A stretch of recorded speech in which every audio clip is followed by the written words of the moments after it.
Otis.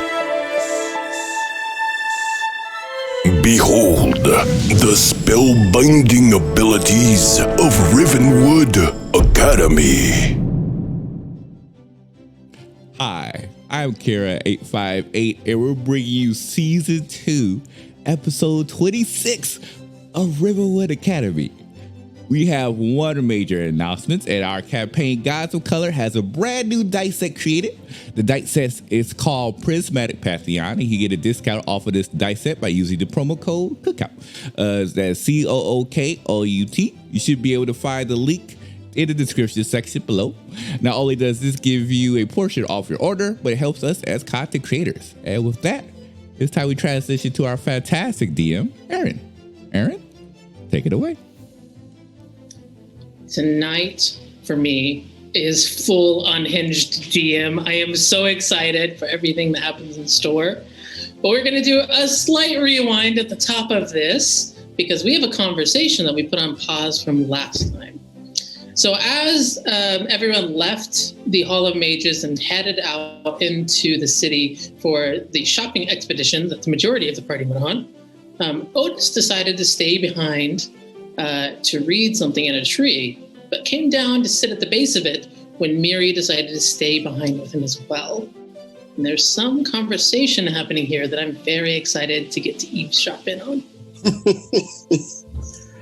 Well, Otis will read just enough at first to get the information we talked about. And after that, he'll look up and be like, "Hey, Mary." Hi. You remember you told me about you having that dream or whatever, where that thing you saw but you didn't see said you don't get to do stuff you want to do because you're doing stuff for other people. Yeah, I do remember that. I haven't heard anything else from that, though. So let's do something you want to do. Something I want to do? Yeah. Where you want to go, what you want to do. Let's do what you want. I haven't really given it much thought since then, but... The others went into town and they was eating food or whatever, went to different places. I don't know too much about that. Sheldon Pyrea went off too. And I know you speak that same language that Ardris does or whatever, so I don't think we won't have trouble navigating.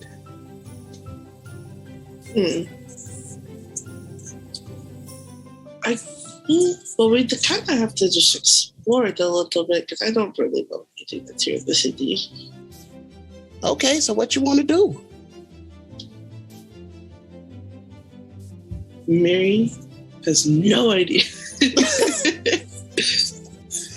Is this like a DM fill in? You want options or? You have watched your party head towards the west, towards like city center, in order to do their shopping and stuff.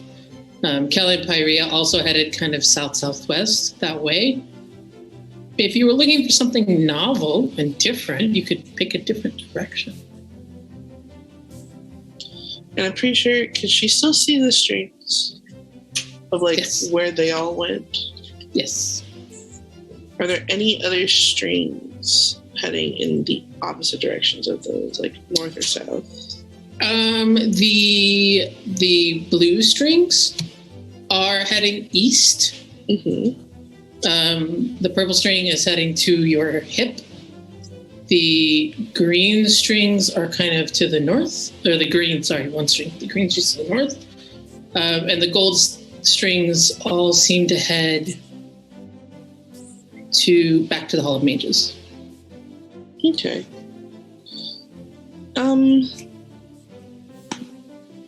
So she doesn't see any going south, right? Correct. Why don't we go? And she'll turn that way where there's no string, because she doesn't know north, south, east, west. Fair enough. Let's go this way. You want to walk? You want to fly? You want a horse or something? I think walking. I feel like we might miss something if we are all the way up in the sky. Otis looks kind of crestfallen. He just, because you can tell he wants an excuse to fly. He's like, okay. Give me a vibe. We could, fly later if you wanted. Define vibe here. Well, I mean, you're heading into the unknown. Are you looking for trouble? Are you looking for excitement? Are you looking for something calm? Are you looking for food? Like, give me a vibe. Oh, that's Miri's call. Otis is down for whatever Miri wants to do. Miri is looking for something fun, but also food.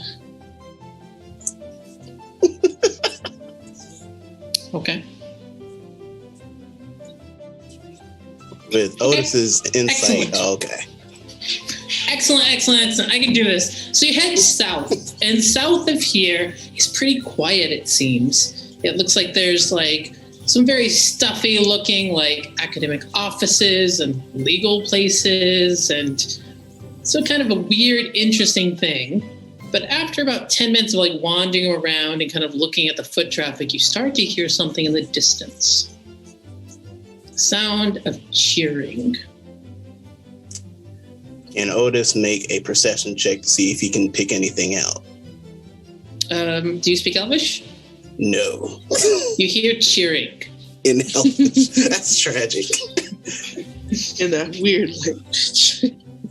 What they screaming about? It's like when I watch football, and it's I'm watching it on this international channel, and I don't know what anyone's saying, but I'm cheering with them. Can Miri hear what they're saying? Do you speak Elvish? She does. It's kind of in the distance right now, but as you head towards it, you start to hear people are cheering for, it sounds like, specific names. And like they seem to be saying like faster. I don't know what that is, but it sounds kind of exciting. It just sounds like people yelling at me. It almost sounds like a race because they're saying faster. You want a closer look? Sure. You follow kind of this winding alley and back street thing, and suddenly you step out into the middle of what appears to be an impromptu block party. There are lots of people all over the place, and the cheering you heard is from a pie eating contest, which is currently in full swing. But there's lots and lots of different, those little booths where you can set up little carnival games and stuff. There's lots and lots of vendors who are selling interesting street foods. The atmosphere is very convivial. It seems to be a very young crowd, based on what you think about elves and how old they are. Like everyone here, it's a marked departure from the previous very serious places you've been. Mm-hmm. That was like Miri's first thing. Like, wow, this doesn't look like the same place here. No, it really doesn't. And are you sure we're in the same place? I don't know. Something that might be very interesting to you is there is a wide variety of cultures represented here. So the vast majority are still elves, but you do see quite a few gnomes, dwarves, and a couple of drow who are hanging out with little parasols and stuff and seem to be greatly enjoying themselves. Some of them are dressed in kind of official robes and kind of are doing very I'm a stranger in a strange land, so I have to witness what is going on kind of vibes. But yeah, no, I mean, it's very, very relaxed and very different from the parts of Bobo Vokor you've seen so far. I didn't know this place was capable of fun things. Me either. It's different around here. What you want to do? Well, let's go explore it all. And what's that? And she'll just take his hand and just start walking off into something that catches her eye. Otis is in it to win it. There is this thing that has brilliantly bright colored, they look like glass orbs, but you've seen a couple of them fall and they haven't broken when they've hit the cobblestones. And various people seem to be trying to get them into moving cups. And they're tossing them. Oof. Miri likes throwing little orb ball things.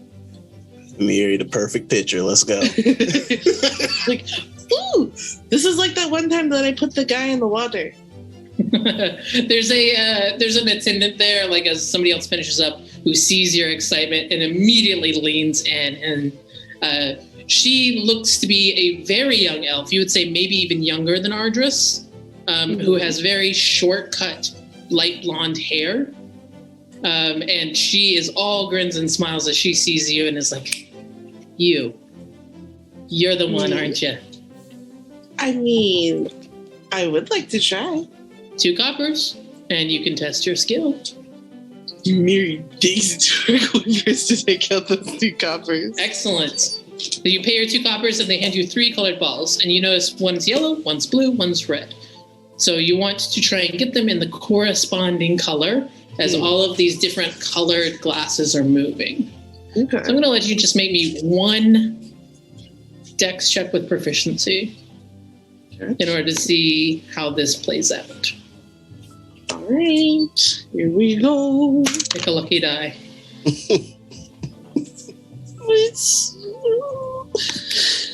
Let me add that. It's an 18. 18's pretty good. 18's pretty good. So you sink the first one, the red one, like with no effort whatsoever. And there's like a bunch of people who just like lost, and they're kind of like gathering around watching you do it, trying to like pick up your tips, basically. And they're like, you see a couple of them are like children who are like mimicking you, like your wrist movement, trying to practice it themselves. You sink the blue one, it doesn't even touch the rim. And they go crazy. They go absolutely wild. And the last one... Wait. Before the last one, she's going to hold the yellow ball. And she's I almost said Ardris.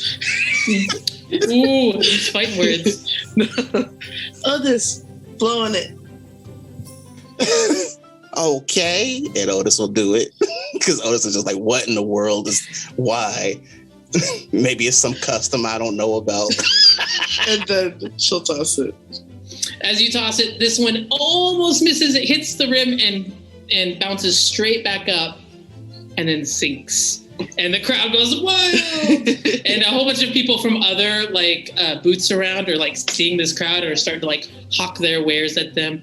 But the attendant reaches over and is like, hey, great job. I'm really impressed. You do this a lot, don't you? I've had a little bit of practice before. Oh, fair enough. Game recognizes game. Here's your prize. And you get like, it's like a very simple bracelet made out of wooden beads with like a little leather cord. It's nothing fancy. You only pay 2 coppers to get in. But it is clearly prized by all these children who are looking at it in like desperate yearning.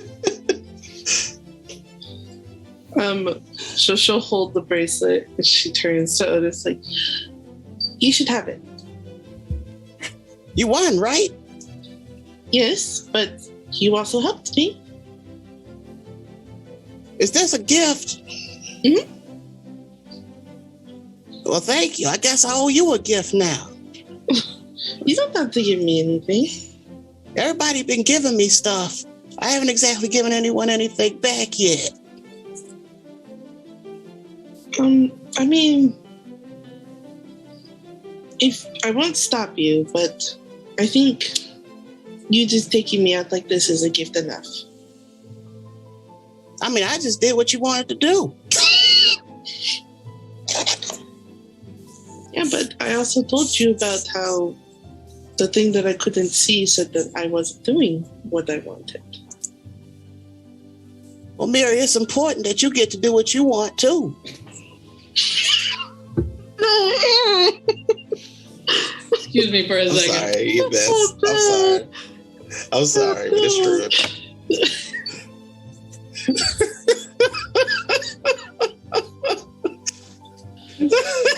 Okay. I know you're very adamant about people doing what they want. And so I think I'm also going to start doing what I want. Otis grins and puts on the bracelet. Mm. And there ain't no metal on it neither. Oh, yeah. Excellent. If Otis will let her, she's going to try and give him a hug. Oh, of course he's gonna let you. Oh, so pure. Hug is returned. Yay. So I'll say you spend several hours eating different like food from the street, like the little street vendors, the food stalls, and playing a couple different games of chance, and you just have a really relaxing, fun afternoon. And after a while, you kind of decide, oh, it's getting close to when it's time. You end up kind of back at the tree for a little bit as you have to go past there on your way back. And eventually, you are the last ones who arrive back at House Alarin. And we have this whole conversation with Pyrea asking for Otis's forgiveness. We jump about 10 minutes in the future from that, where we've decided to go inside. And where we left it last time is everyone headed inside, and we saw that it was kind of a packed room. Ardris's mother was there, along with Ardris's father. The Chancellor, Rosani, and Vice Chancellor Crater were both there. And there were 3 new people for most of you, although they were recognizable because you'd seen the statue. You saw Merlara Goldbane, Empress of the Gorgon Empire, and 2 younger children who Micah would know because of the plaque are their sisters, Alanis and Edith. And we're going to jump right into that moment where kind of everyone sees everyone. Hey, kid, ain't that your family? What? Them folks from the statue. It can't be. They passed. In the castle. Well, so did you, but you here. Well, I don't think that's what you should be saying, but you don't know that actually happened, right? Yeah, they kind of like rub their eyes together. Even the third eye on top, they kind of put their their hand against it, like, and they stare. And it's like, should I approach? Do what you want. I can't do what I want. Do you want to do what you want, or you want to do what you don't want? High wisdom, bad charisma. Yeah. Who? Like you see their eyes widen, and then they look at the others. It's like, could you all come with me? I'm in, kid. Always with you, Nick. I would like to insight check my family. What does this feel like to me? What is the vibe? I can tell this is supposed to be like some sort of political like manipulation that's going on here, or is it an overall good thing? I don't understand. Artist's own family. Look, dog, it's hard out here, dog. I don't trust anybody. 17 total. 17 is pretty good. It's a faint memory because it's not really something you were there for. It is something that you are aware of because people talked about it. But you know that your mother and Empress Goldbane have like a friendly relationship, or at least they had a friendly relationship that seemed to fizzle out when the Gorgon Empire became very isolationist a few years ago. So, would you get 17? 17, yeah. I'd say you get less out of your mom and you get more out of your dad. So, like, the last time you saw your dad, he was pretty hell-bent on just raining destruction down on Babana. Like, there are no innocents in war kind of thing. He doesn't look any different, per se. I mean, when you're kind of taking him in. But the fact that he seems quite comfortable in your home with the Empress and the 2 princesses indicates something. Be weary, but you should go. He's just looking at his family. Oh, okay. They're going to actually stand next to Yvain and kind of like reach up to grab Yvain's hand if Yvain will allow. She will. She'll happy to give your hand a little squeeze. Okay. And they'll slowly make their way towards the group. I love these characters so much I would die for every single one of you. I would live for every single one of you. The conversation that was happening, they didn't seem to fully recognize that everyone had come in. Like they were aware, they saw Ardris, but the conversation didn't stop until you fully step into that room and you see on Empress Merlara Goldbane's face utter shock. She is looking at you, and like she immediately like goes from where she was sitting kind of at the head of the table. She stands up, knocking her chair over, and she's just staring at you.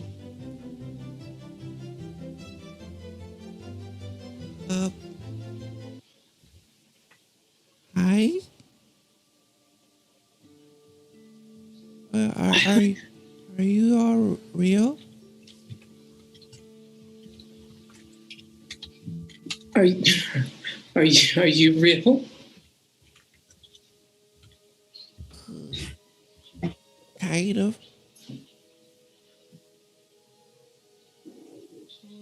But I thought you all died in the castle. No, we weren't. We weren't in the castle when it fell. I thought you were dead. And she starts to make her way around the table and gets about halfway and kind of falters. You see her hand kind of stretch towards you and then pull back, like she's really not sure how to handle this. Otis is paying attention. If you want Otis to do anything, give Otis a nonverbal cue or something. He got you.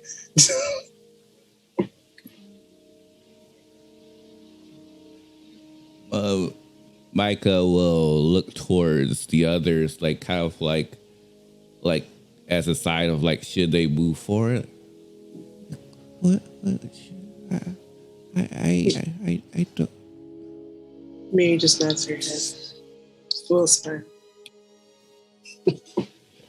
Micah slowly steps towards her, and then when she sees her hand like reaching back, he'll try to grab it and then place it on top of the third eye on their forehead so they can feel it.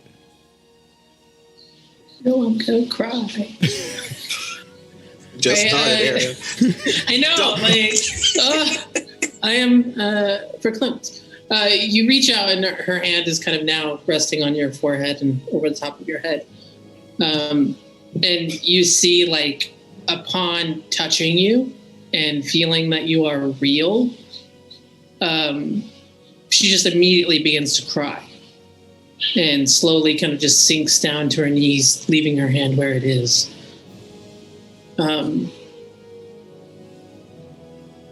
Over her shoulder, you can see your sisters are really confused.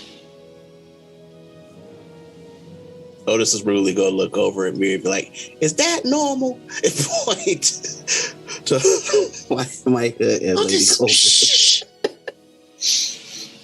I didn't know you're supposed to cry when you hug people. You can, but it's a moment. Well, I didn't think this could happen. This wasn't supposed to happen. good, but you're here. And then they'll kind of like step forward and they give her a huge hug around the neck. It takes her a moment to react. Like as you move forward, her hand moves to like accommodate your movement. But as you're hugging her, it takes her a moment before she pulls up, and then she just like embraces you so tightly. She doesn't. It's very clear she does not want to let go. And in your ear, you hear her whispering over and over, "I'm so sorry. I never forgot. I'm so sorry. I never forgot you. I'm so sorry." Just over and over and over. Forget? It's okay. I didn't. I was gone, but I'm glad I'm back so I could see you. She leans back a little bit. She's not letting you go, but she leans back a little bit so she can see your face a little clearer. One of her hands comes up to kind of wipe at her face. And she says, I tried. I tried to get you out. I could tell something wasn't right, and I tried, but it was too late. Oh, what happened? You're supposed to come here.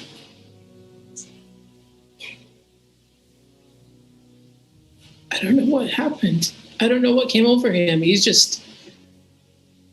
said it was, you went with the game warden and some of the Petra Costa for a trip and drowned.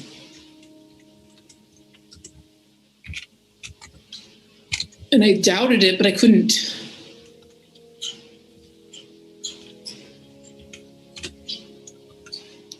Couldn't believe it would be. Had to be an accident.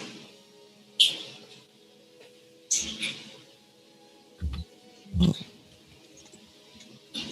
Wait. Oh. I was supposed to come here? Yeah. She kind of leans back and rubs her eyes some more and kind of collects herself for a little bit and looks up at Lady Alarn in particular, and is like, I could tell something was going on with Ephesus, and I didn't. He pushed all of you so hard, and I just thought you need to be away for a little bit. And I mean, the Luxina are a well-respected family. It would make sense if you went, saw some more of the world.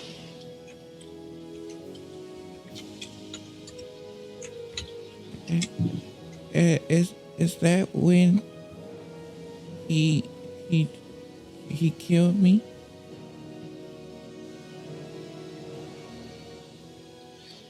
I don't know what exactly happened. I mean, he wasn't there, wherever it was, whatever happened.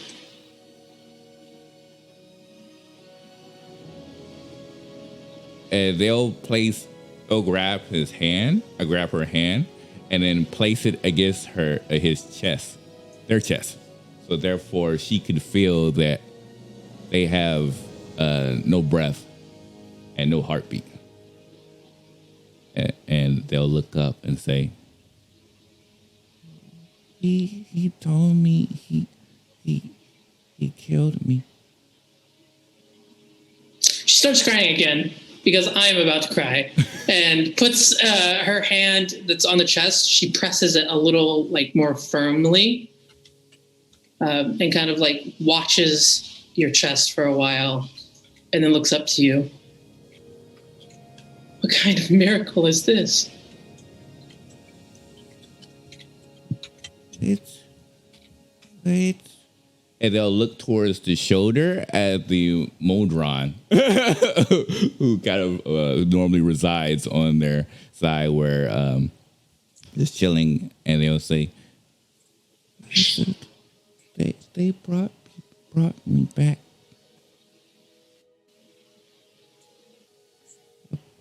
I have a purpose though. Yeah, I can believe that. You do? Of course you have a purpose.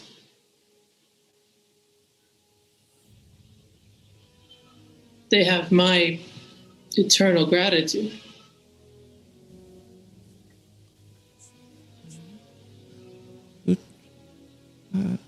What? Is this normal? I don't know if I'm supposed to have this. She looks at your shoulder where you were kind of gesturing, and you see her like kind of frown in confusion for a little bit. And then she looks back in your eyes and goes, I don't know. I don't know what's normal. But you're back. I spent years in mourning, and you're standing here for me.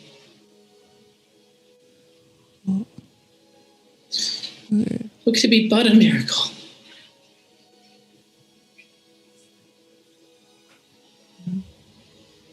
So, I'm glad you're. I don't want to go any. Can we just stay together for a while? As long as you want. Absolutely. I want. Otis grins like an idiot.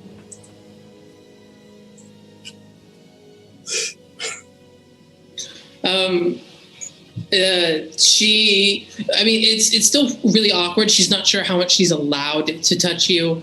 And so there's kind of like this moment where she wants to scoop you up and then realizes maybe that's not where you are. But over her shoulder, you can see Chancellor Rosani who's looking at you. And it's an interesting look on her face. Roll insight. I want to see how much you get out of it. Oh, okay. Otis, I'm going to give you an insight roll as well because I know how much you're paying attention. Well, thank you very much. Oh, a You're 19. welcome. Okay. Let's go, big dog. Let's go. 22. Purple and Oh, gold. wow. Otis rolled a natural 1. For a total of? Let me see here. Feel like 13 probably. Total Yeah, 10. it's probably Total 10. 10. For all that wisdom, your charisma, you're not really sure what that face means. But Micah, you see something that is equal parts very proud and relieved and a deep sense of longing and a little bit of sorrow. Overall, it looks like a positive thing, but it is, emotions are complex. It's a complex emotion. Mm-hmm. But when she sees you kind of look at her, she looks at you and all of that goes away and she has this wide smile on her face.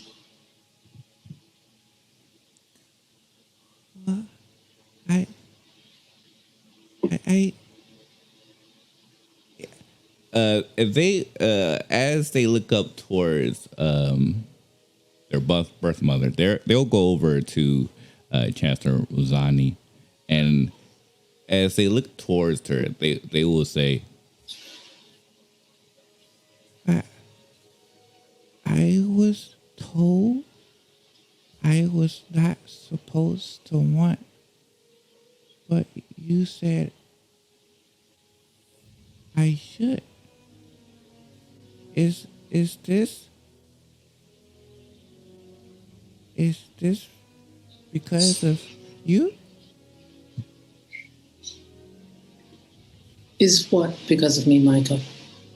Is this happening? Meeting Empress Goldbane, you mean? Yeah, and them being alive. No, I can't take any credit for that. I was just kind of awakening from my sleep and making my way here, I think, when all of that happened. But they came along with Lord Alarin, so I assume he found them somewhere. Given the Luxiana's family has ties with the Emperor and the Empress in particular, seems like that bond brought them here.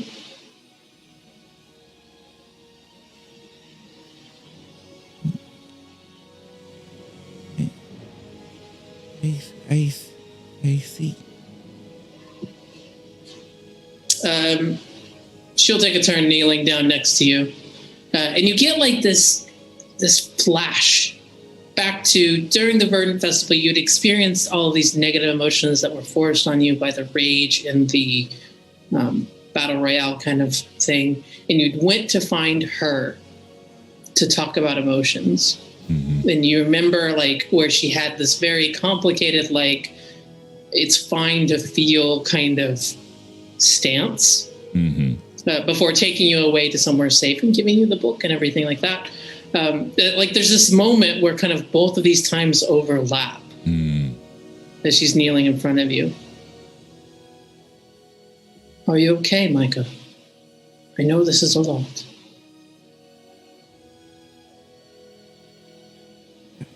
I'm trying. I'm just confused. Well, that is very normal, Micah. Oh. And you don't have to be okay or know what it is you feel. It's okay if it takes time. It is? Yes, I promise.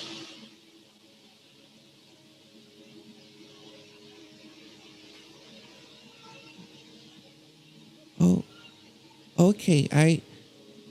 I'm just glad everyone is, well, not everyone, but almost everyone is okay.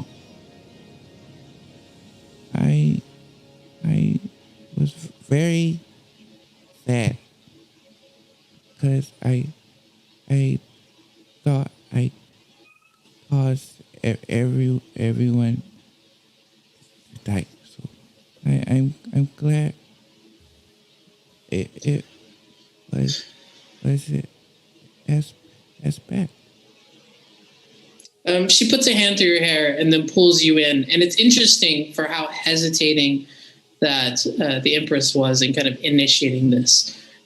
Chancellor Zion's been your mom for a while. She's very comfortable with this. And she pulls you in and goes, "It does not matter what happened. It was not your fault. And I'm very happy that you are here."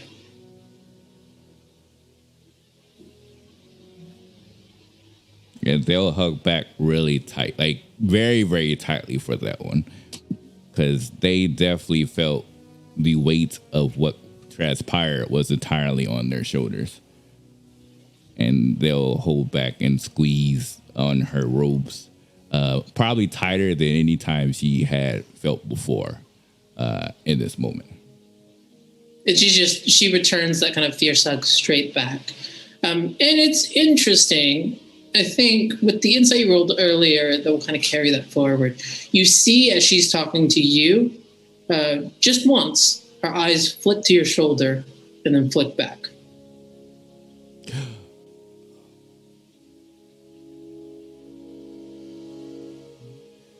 And it's okay if this feels confusing about us as well. I know that I haven't been able to be there sometimes that you really needed me. I feel very bad about that. But I don't want you to hesitate if what you want us to connect with the Empress Goldbane and her daughters, don't not do it because of me.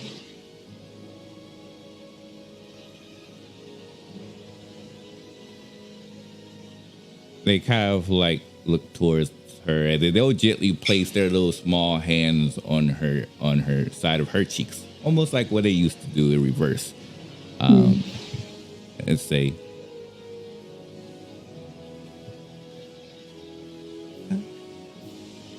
I like having two mops.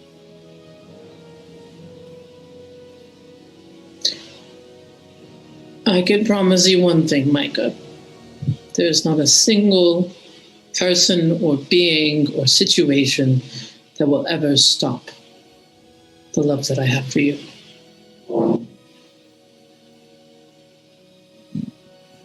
And then they'll go back to returning to the hug, and they're just going to keep it there for a long time.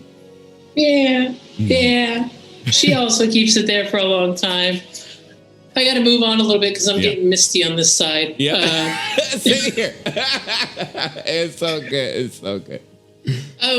The Lord and Lady Arlaran throughout all of this have been just kind of like stepping back and like letting the moment happen.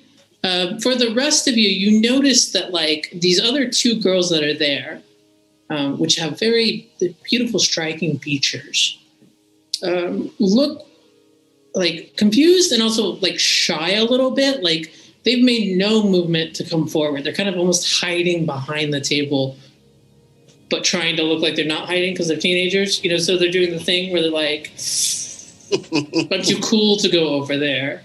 Except, I mean, the worry and the confusion is writ too strong on their face. They scared of the kid.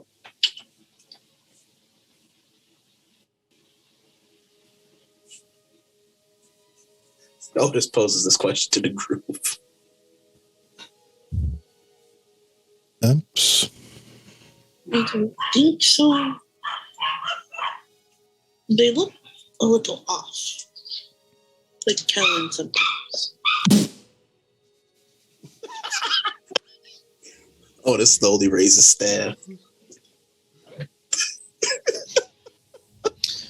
As kind of like the emotions of this scene come to a equilibrium, where like, you know, Micah and the Chancellor are just kind of hugging it out a little bit off in the corner.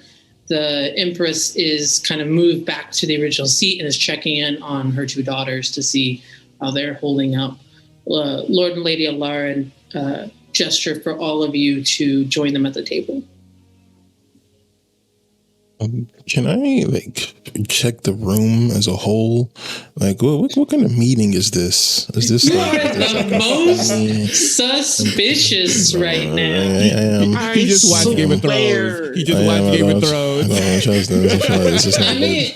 I mean, I think that you made an insight check on your family already, but I'll say, I guess if you want to like check for traps like, is or there, something of the physical not traps, nature, like is this like, are they just sitting around drinking tea? Is this like a contract signing? It does look like you. What are we doing? Yeah. Okay, so it does look like before you arrived, the mood was a little bit formal.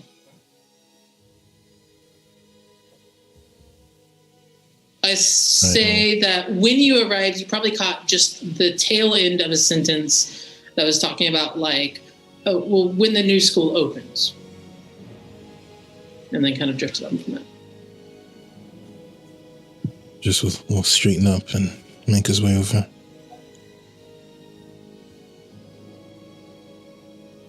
Kellen, Yvain, y'all been quiet. What's up? Mm-hmm.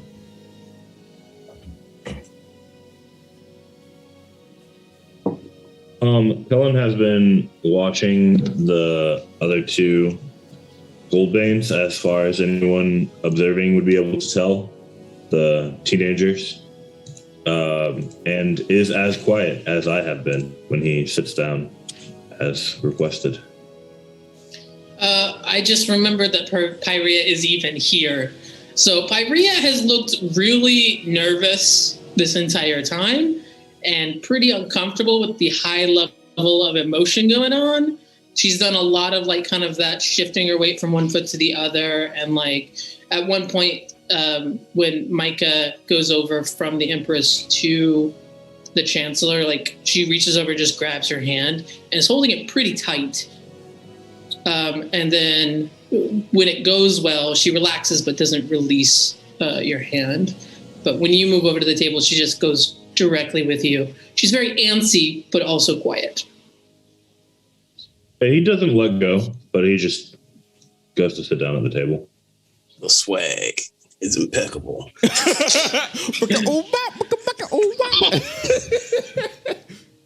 You damn right. I just had like 5 jokes come through my head, and I had to let them all go. Yvain, what are you doing? I feel like she's just been watching and just go and sit at the table. Is anyone not sitting at the table? Does Otis have his plan? Roll a Constitution saving throw. No. I'll do it.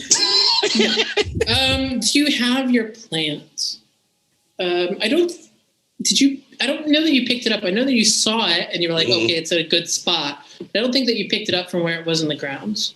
Otis is going to go pick it up and bring it next to him and then sit down.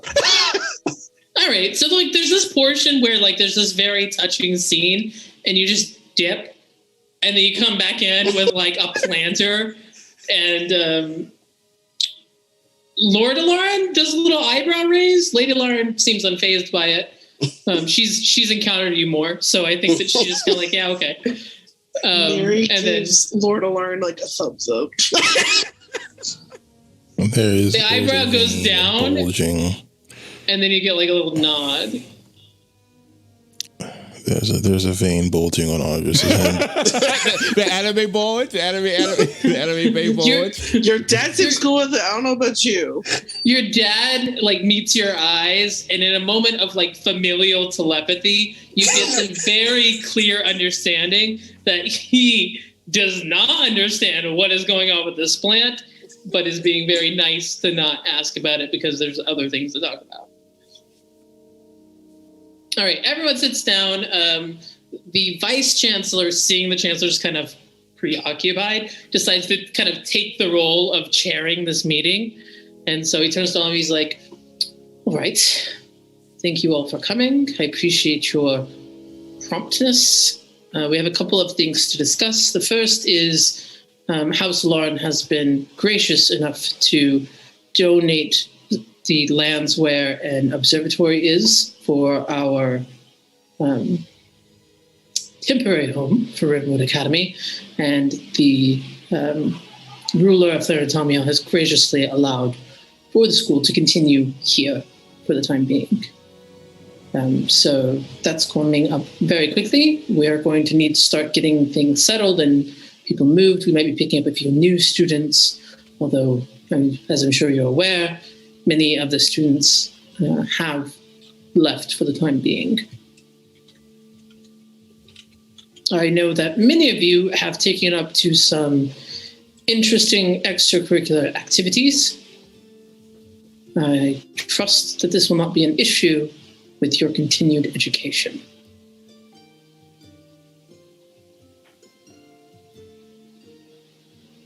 What that's supposed to mean? Means that I expect when the school starts to stay at school. That's what it means, Otis. I ain't going nowhere. Y'all got free food. Fair enough. Anyone else? No, excellent. Next point of business. I have a whole agenda, so do interrupt me. Don't interrupt me. Next point of business. We are down quite a few teachers. So we're looking at restructuring how the classes will happen.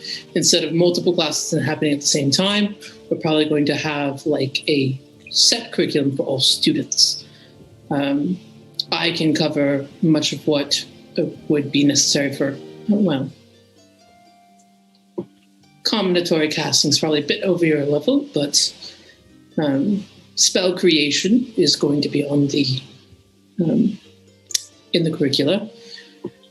We've got BIM, of course, who can handle some of the more practical courses. Chancellor Rosani is quite gifted as well.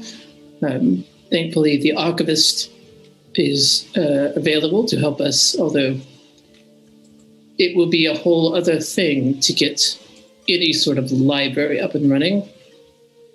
Thankfully, Drogon and Elliot will both be able to join us, so we'll be able to continue with the more nature-based magics. We're looking for a cleric who can help with the more divine-based magics. But we have a very specific gap. None of the teachers who had taught, what was the student saying? Party tricks. The offensive magic, defensive magic, and support magics classes, none of them are, unfortunately, with us. And so I have discussed this with the Chancellor. The Chancellor kind of like straightens up for just a brief moment to give like a very official nod and then goes right back to hugging Micah. We would like, having seen your abilities in the field, to ask if you'd be willing to act as instructors for the other students concerning how they can act within a party. You will still take all of the rest of the courses. Don't let it go. Yes, Miss Mary. So we're going to be teachers? Substitutes. Teacher. Instructors.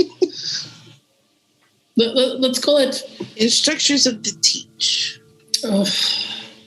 I am mildly regretting this already. Don't think that this gives you any privileges in any of your other classes, but I personally have seen you do quite amazing things. And I think that should there be any future problems for the other students, it would benefit from the knowledge that you have. This is quite a bit of answer. Trust that we're placing in you. And it will come with a very small honorarium. I don't know what that means, but it sounds cool. Per diem, does that make a little more sense? We will give you a small amount of money because you won't be able to do some of the things that other people will be able to do because you will be... You should have just said the money. I regret not doing so. Carry on. I do. Okay. Just as like all proper, like... Yes. So I want to ask each of you individually if you are okay with this, because I think it is important that this is a unanimous decision by the party. If there are any members who do not wish to do this, that is fine. Please do not hesitate to raise any concerns. We, thankfully, being in Theratamiel, have access to quite a few mages and other learned figures who can help us should we need it. And he kind of just scans all of you looking for yes or no. So I would like to go around the table real quick and just check in with everybody. Miri, yes or no? Yes. Ardris. I will gladly share my intelligence with the younger generation. Micah. Micah is nervous because they're horrible at speaking. But they'll look towards the Chancellor and then back and kind of like shrug like, okay. They'll give it their best.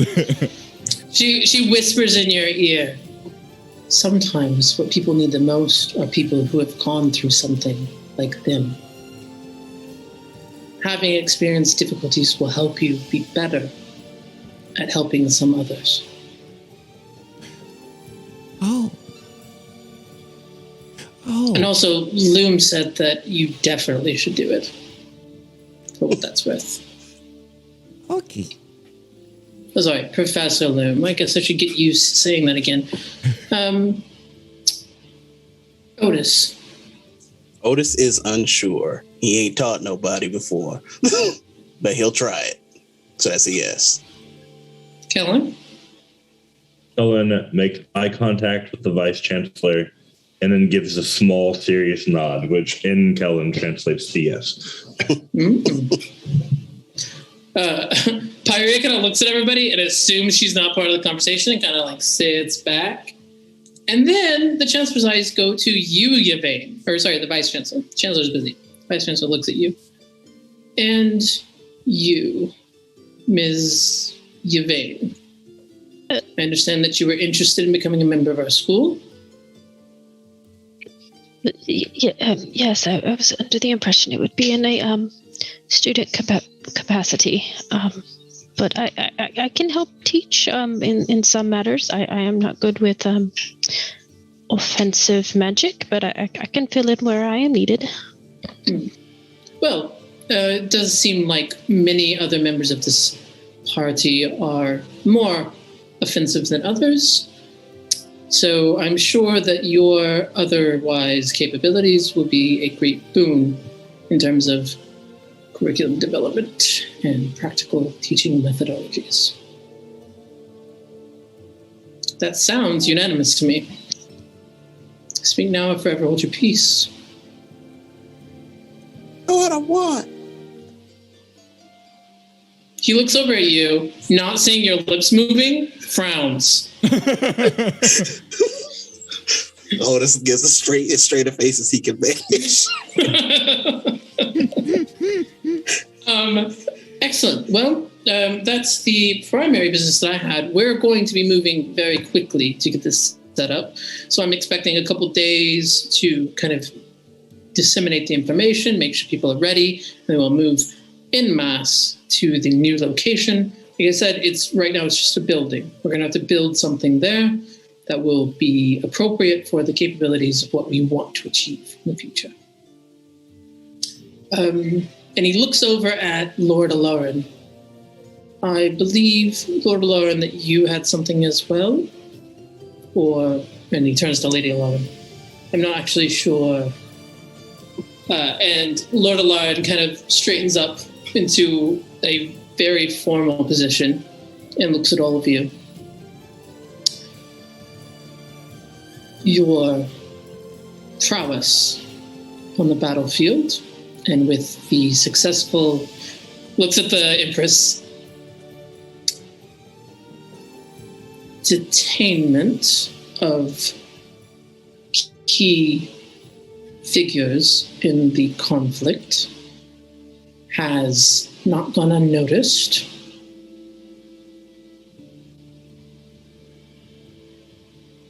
There is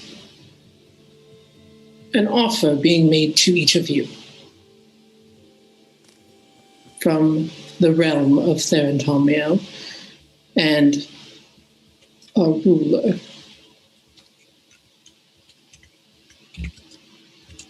Each of you is invited to join as a citizen of Therantomio and receive the accolade of becoming a Knight of the Order of the Root and Branch. It is a serious and solemn duty to undertake this oath, but one that you've proven yourself worthy of as protectors of our realm. If you are willing, there will be a ceremony. You will receive your accolades, the mark of your branch, and the titles thereof.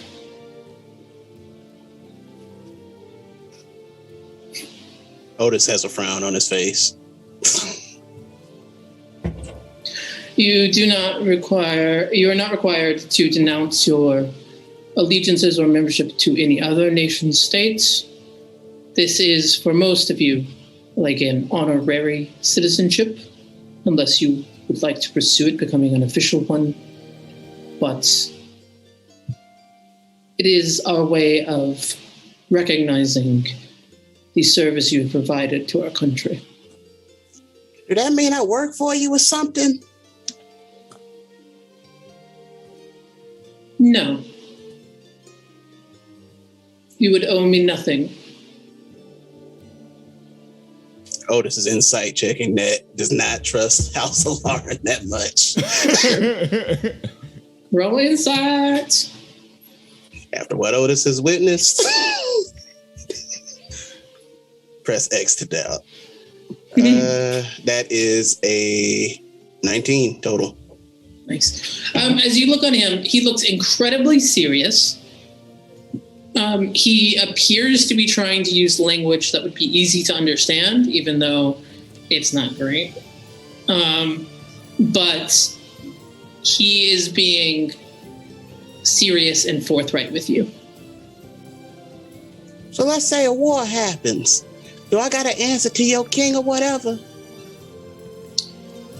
Our ruler, Rama Mari I, is not requesting that you become beholden to our military structures.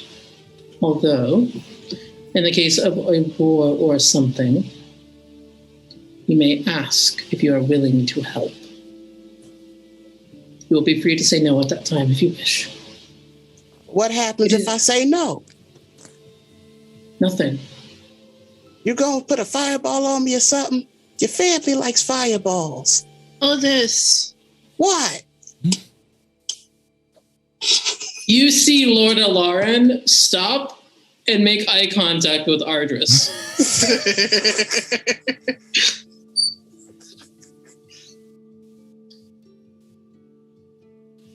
I also He's know still people holding with eye contact. I know people with a lot of power don't ask a lot. They give orders. How would you feel about gaining some of that power? It don't matter as long as I get to do what I want. I can guarantee, should you accept this accolade, you can do what you want within the boundaries of this country. Otis grins. That sounds good to me. Artist Dad said, do what you want. Yeah. It's like, now you're speaking my language.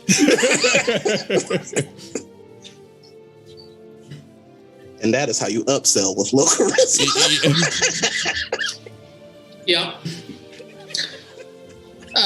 He looks at each of you in turn to try and gauge your willingness to participate in this.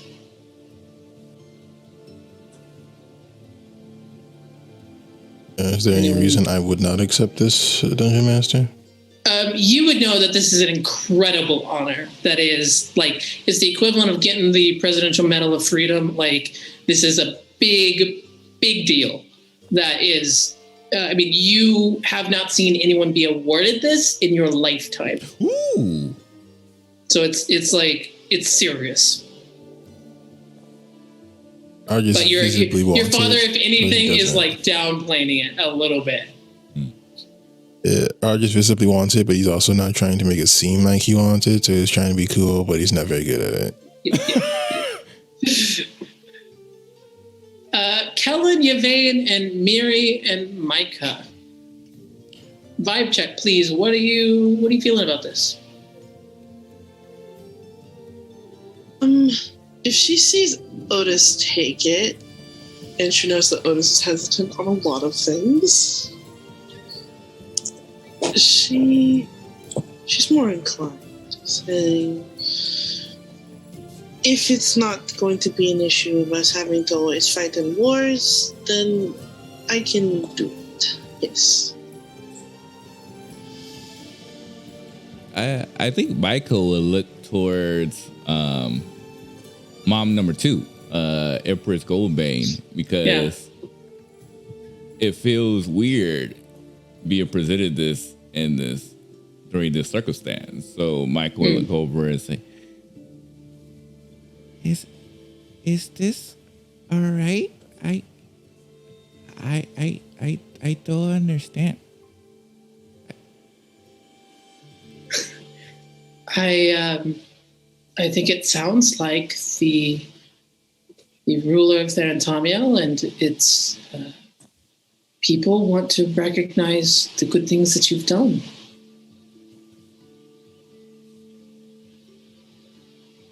It certainly doesn't bother me. As far as I'm concerned, your allegiances should be to whoever it is that makes you happy. Wherever it is that makes you happy. So you won't be mad if I choose this? No. I will not be mad. Oh. Okay.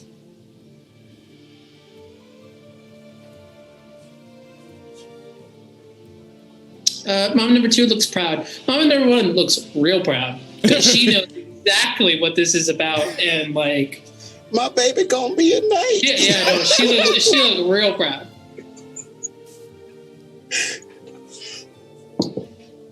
Kellen, Pyrea is sitting next to you and looking at you wide-eyed. She doesn't understand what's going on, but things seem serious. I would be honored, Lord Alarin, but I'm afraid that I must trouble you by asking one thing further, if I may. Of course. Given the service you've done me and mine, you're more than welcome to ask.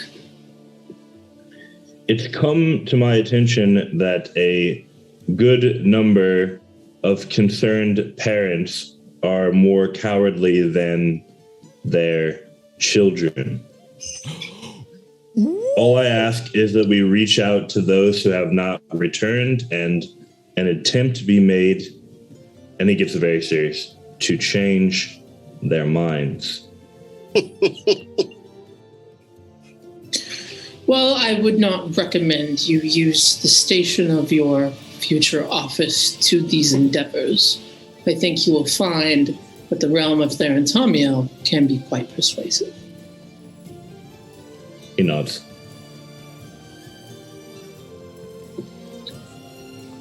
And you, looking at Yvain. Oh, okay. she is flattered and flustered because her face is very bright red right now. You wanted it too. You healed us. I mean, if you can just nod. You get the slightest nod. Because she's just very flustered right now. Beautiful. Excellent. Well then, I have preparations to make. Tomorrow, our ruler will personally be giving your accolades in a public ceremony. My house can assure that each of you is given clothing befitting the occasion.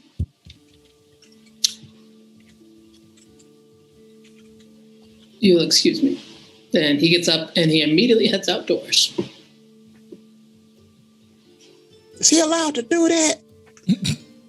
Where is he going? You see Lady Alarin looks up and he's like, yes. Okay. You will find he also mostly does as he wishes. Oh. But in this case, I believe he is answering the summon of our ruler to tell her what you all have chosen. So what now? I too believe you're all going to need a name. I got a name. My name's Otis. Well, I suppose if you choose to keep that one, you could. Or you can continue to use it in either case. But typically, when one is named a child of Therantamio, they receive an elvish name as well. I can't speak that language. Oh, if you would like to learn, I'm sure that we could arrange for tutors. But it's more about the sense of identity. But I'm Otis. I know who I am. Y'all don't know who I am because y'all ain't met me yet. I remember you as being someone who took care of me in a moment of need. But that don't change my name, do it? Doesn't have to. I think what she means, Otis, is that you get to choose who you want to be. That you don't have to stay the Otis that you were. I ain't thought about it like that. Think about it like this, Otis. When you were born, you were given a name, but this time you can choose whatever you want. I like the sound of that. And if I could suggest a surname that ties you all together in some fashion might be appropriate. Many collectives here have chosen to give up a family name that is born of blood in order to show the ties that bind them. So we got to cut ourselves when we come up with a new name? What? No, you do not. Oh. You see, like, every question you throw at her, she's just so, like, unraveled. She's just like, man, Jiu-jitsu. I have an answer for that. And it's no. Jiu-jitsu of a conversation.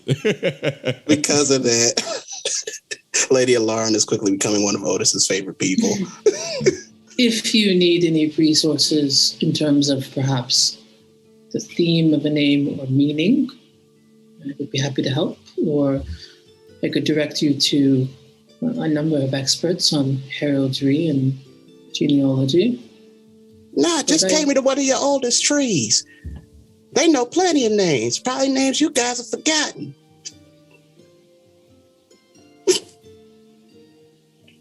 She looks very thoughtful for a moment and says, well, you've met our tree.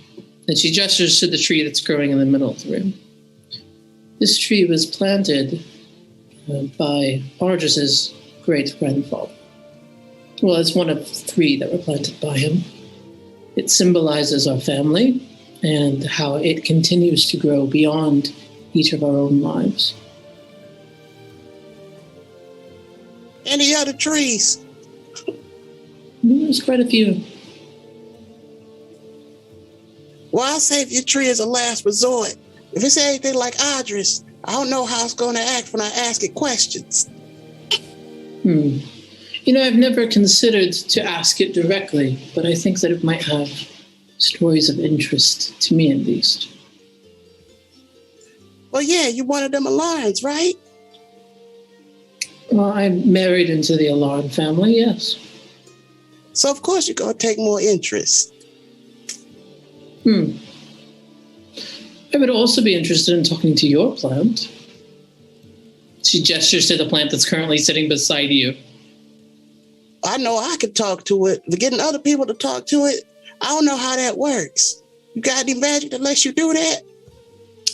Oh, no. I am not a magically gifted person. Otis is shocked.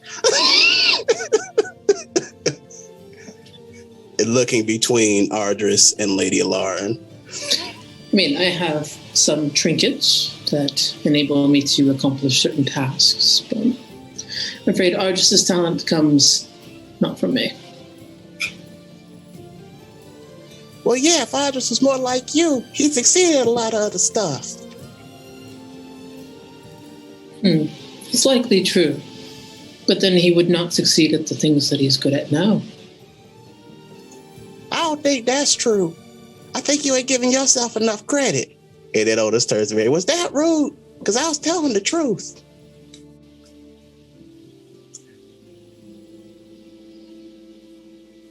Would I ask if there are any citizens of Therantomiel who use the Elvish word for harmony as their surname? I would have to check the record books to be certain, but I can check. That's my vote. Harmony is the opposite of strife. That's real smart, Any Kelly. idea acceptable? It is a better idea than Vorpal, because that was what came to my head. Sorry, let me put on my DM hat for just a second. We're actually going to take our break a little bit early today because I want to give you some time during the break to think about what would your name like to be, and then we will pick up in that accolade ceremony before we start making our way to the school for the fun event that's going to happen there. All right. Wow, what an amazing first half. I hope you're liking this episode. If you like what you see here, again, make sure to join our Discord. You'll see in the description section below. And we'll be back for the second half of Rivenwood Academy. But until then, farewell for now. Go ahead and mark your long rest button. So you got a long rest. We're going to skip through it because I want to get to this ceremony. So Just assume you had very nice dreams, or maybe you were too excited to sleep. I don't know. That's up to you. Next day, early, stupid early, you were woken up and they get you ready for going here. Each of you are given this really, really beautiful outfits that are in the colors of Therantomiel, which are red, purple, and gold, like very dark, like colors. And each of you, like, y'all are good artists. I want to see some fan art because I want to know what it is. But imagine, it's real nice. It's super fancy. So you're all dressed up. They're like, hey, leave your pack. Like, you don't need to carry anything. Like, we got you. And just as dawn is hitting, you are all ushered into where the palace of the ruler is. So, just so you know, the ruler for Therantomiel, her name is Raymamari I. She has a daughter who is Raymamari II, who will ascend the throne someday. And as you head to the palace, you are ushered into quite possibly the largest room you've ever been in. It is a massive hall. There is a carpet that spans from the doorway all the way to the throne that is at the far end, that is red with gold on either side. They've put seats for everyone, and it is packed. Every dignitary, every ambassador, everyone wants to be here because this is like century-making news that this is even happening. So you walk in, and maybe it's a little bit like, because every eye is on you as you get there. But there are, Lord and Lady Alarin are walking with you, and they do what they can to kind of like support your nerves maybe as you go in. And they kind of every once in a while whisper like little instructions to help you kind of figure out what to do and where to go. There are huge, large windows that are not stained glass, but instead are just clear, transparent glass to let sunlight in. And it's a beautiful, bright room with large standards with of red and purple with a gold lion on it hanging on the sides of the walls. At the far end is the ruler herself. She is seated on the throne room when you arrive, but as you begin your walk, she stands on a couple steps up, waiting for your return. And she is a very, very dark-skinned woman with naturally curly hair that is very large and kind of in like ringlets. She's wearing an outfit that is this like draped white, almost kind of like a toga fashion, but not quite, with accents of gold, but is otherwise fairly plain in how she conducts herself. And she stands waiting for your arrival as you walk each step through this long, long corridor down this carpet. As you arrive to each of them, every other person in the room standing as you walk. The ruler gestures for them to sit and then turns to address the crowd. When Therantomiel was in need, we had protectors that we did not even know to ask for. These individuals did a service to our nation, to the realm, and to the continent that cannot be overstated. And it is my honor to recognize the gifts that you have given us with these tokens of accolade. And she points to Kellen and gestures for him to step forward. He does. As you step forward, an attendant comes by and puts this very luxurious, like, cloak over your shoulders. It's a deep, deep emerald green made out of like a kind of velvety material with little bits of white fur that line the collar area and then the hem on the bottom. And then there is a pillow that has an arm circlet that is brought to the ruler. And she looks at you and smiles and then gestures for you to kneel. Yes.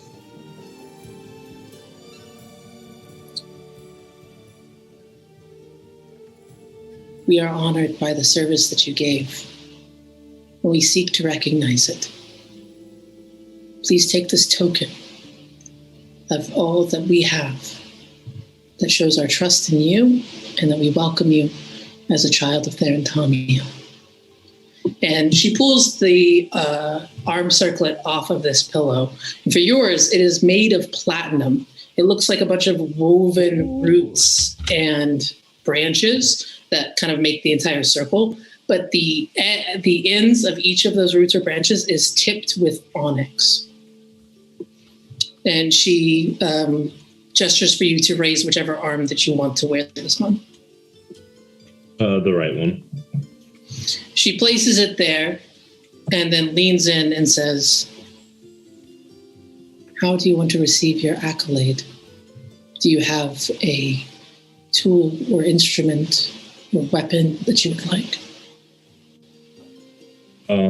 He, assuming he would have been allowed to bring it, he offers the hourglass dagger.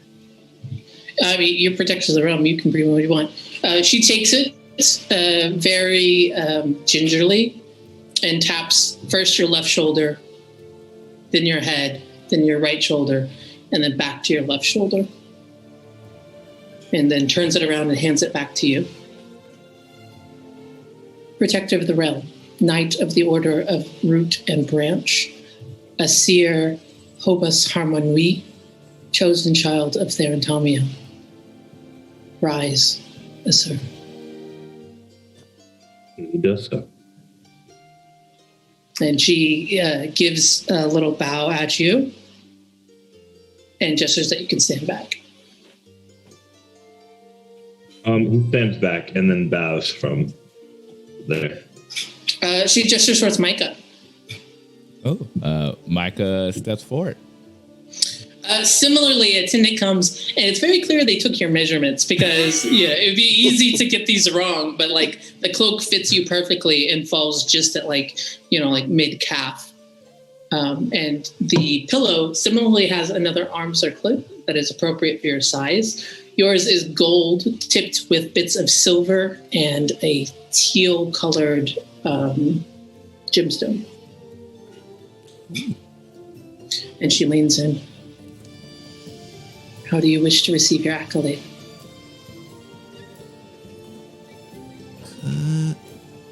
On my neck? Do you have something you want to use? Could be something you carry, or some people have used important items to them. They'll grab the necklace that their mom gave them that holds the book. She very, very carefully takes the necklace from you, and then she holds it so that the pendant is in her right hand, and the other hand is holding the train. And she uses it to touch first your left shoulder, or your right shoulder, then your head, then your left shoulder, back to the right, before placing it back over your neck. Protector of the realm, Knight of the Order of the Root and Branch, Asir Amalujian Harmonui, chosen child of Therantamia. Arise, Asir Harmonui. And they rise. She gives you a little smile and a wink, and then gestures that you can go back. And they head back to their seat. Miri, you're next. Speedy. So she'll step up. It's her turn. Same deal with that beautiful cloak. Your arm circlet is multicolored. It looks like several different gemstones were worked to create these branches. So that there's one that is all a lapis lazuli, and there's one that's all ruby, and there's one that's all jade, and they're all woven together. What would you like to use to receive your accolade? She also points to the necklace that her dad's gave her. She carefully takes it from you, holds it the same way she held Micah's, and then touches with the back of her hand onto your shoulder, your head, your other shoulder, and back. Protector of the realm, Knight of the Order of Root and Branch, Asir Alyona Harmonui, chosen child of Therantamia. Arise, Asir Alonia. she says that she's a little bow. She gives you a little bow back and then lets you return to your chair. Otis. Otis walks up there. He's mimicking Kellen. That's his best model for what he's witnessed so far. I like it. Yours, they give you your cloak, and you see the arm circlet that is on the pillow, and it's interesting because you can tell, unlike the other ones that have been created, this one is sculpted from living wood. It is made out of oak, but appears to be still able to produce new branches and leaves. Otis is grinning. And she leans in and says, "And how do you wish to receive your accolade?" You see Otis pause with a moment of thought, and then Otis takes his staff and he takes the watch that Drogon gave him and kind of wraps the chain of the watch around the staff and hands it to the ruler. She takes it carefully and uses her hand to keep the watch on the end as she hits your right shoulder and then your head, then your left shoulder, and then back to the right, and then passes it back and says, "Protector of the realm, Knight of the Order of the Branch, of the Root and the Branch, Asir Harmred Harmonwi, chosen child of Therantomia. Arise, Asir Harmred." Otis stands. She gives you a little bow. Otis bows back. Gestures for you to return to your chair. Yvain? Otis returns, yep. She's kind of mimicking but what everybody else has done because she doesn't know what she's doing, so she gently steps forward.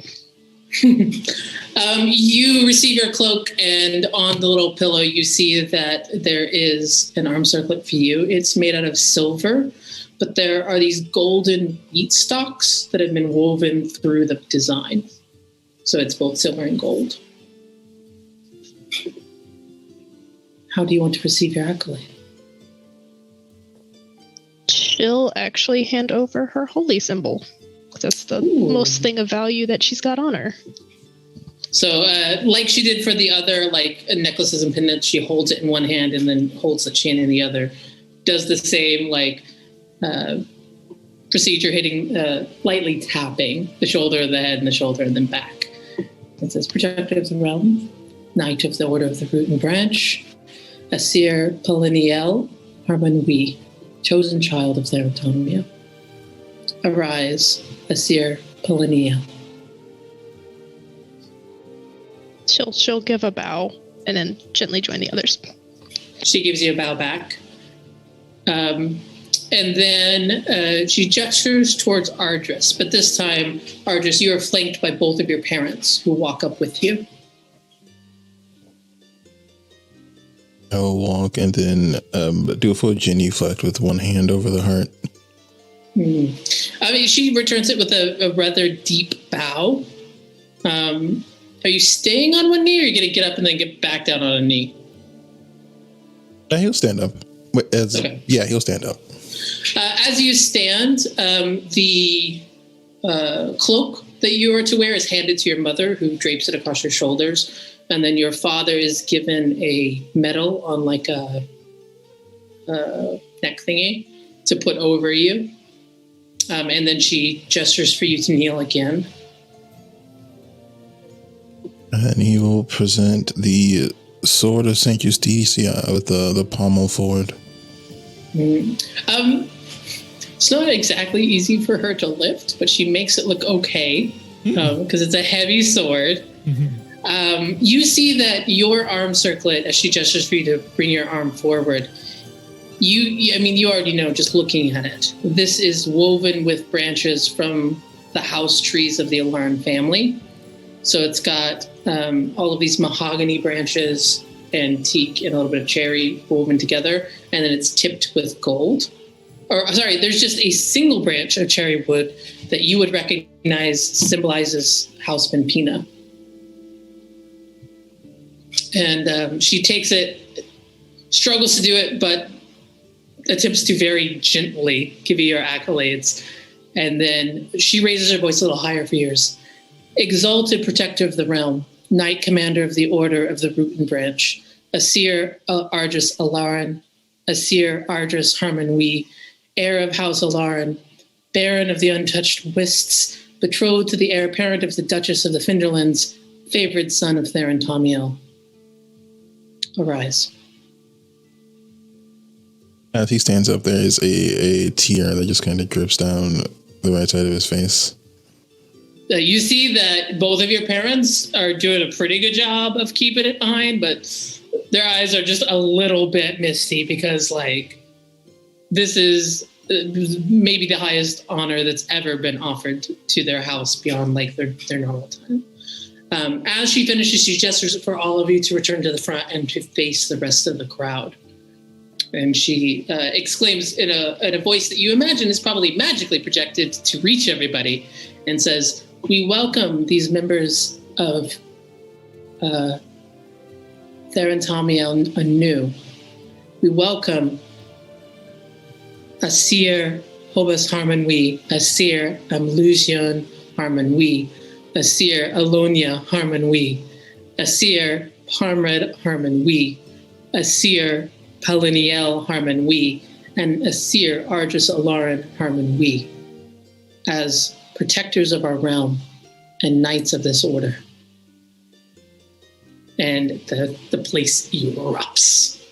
And it is amazing because every person there realizes, I mean, I honestly don't think that probably you guys realize how big of a deal it is until, like, you see there are just people openly weeping about getting to have watched this in their lifetime. Okay, kind of thing. Like, it is a real big deal. Yeah, so each of you have the arm circlets on your arms that you know are symbols of your order. If you are wearing them, people will treat you as members of that order. And your cloak is more of a ceremonial cloak, but it also signifies your being a member of the Order of the Root and Branch. I just is full on crying.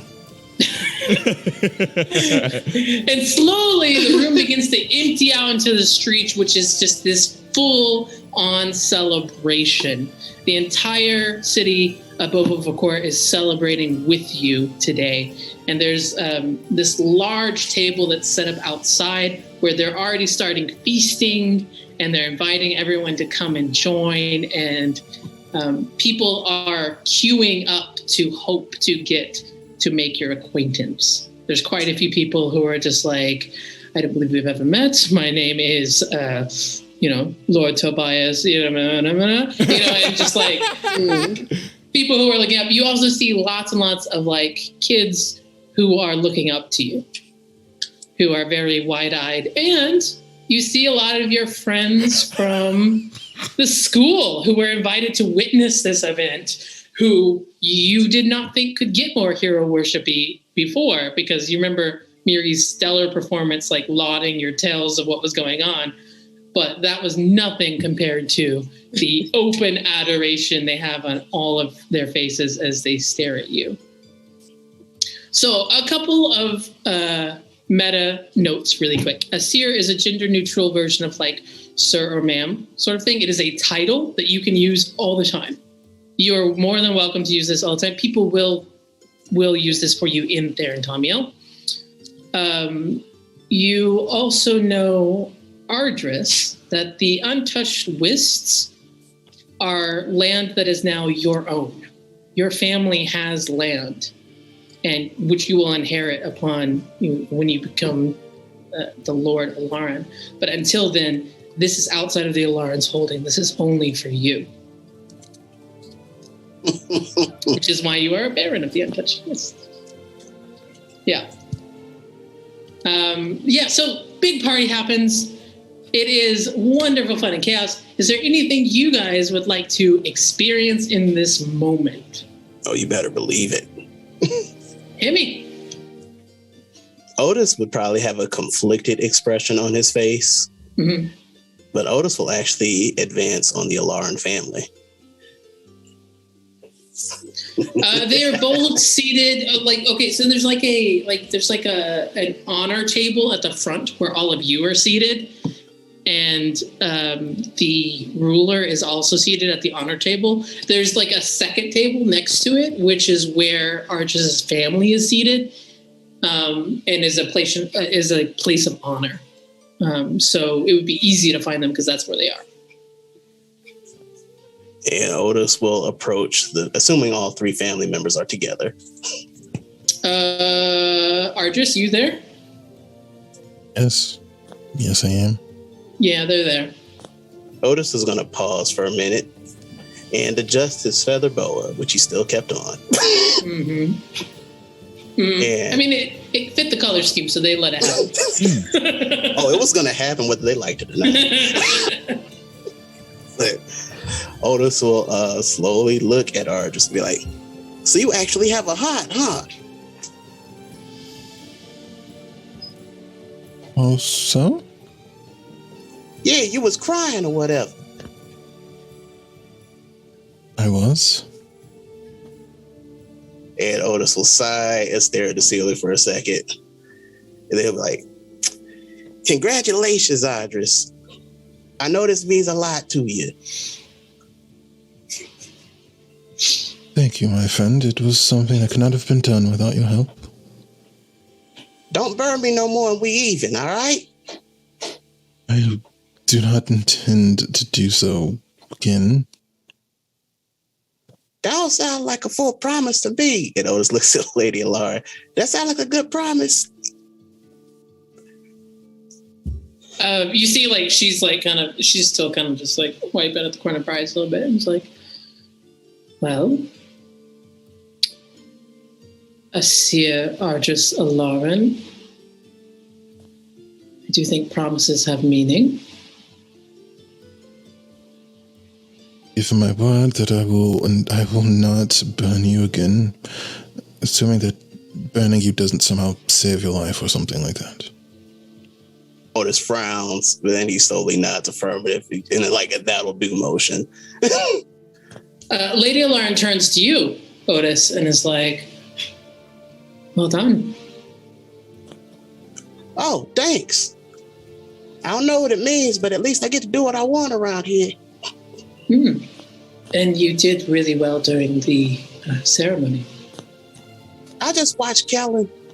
They smart too. I figured he knows what he's doing. I just do what he does. Wise words. And Otis is actually surprised and a little flattered. Not used to that kind of attention. Did you get some food? I was getting to that, but this seemed a little more important. That's fair.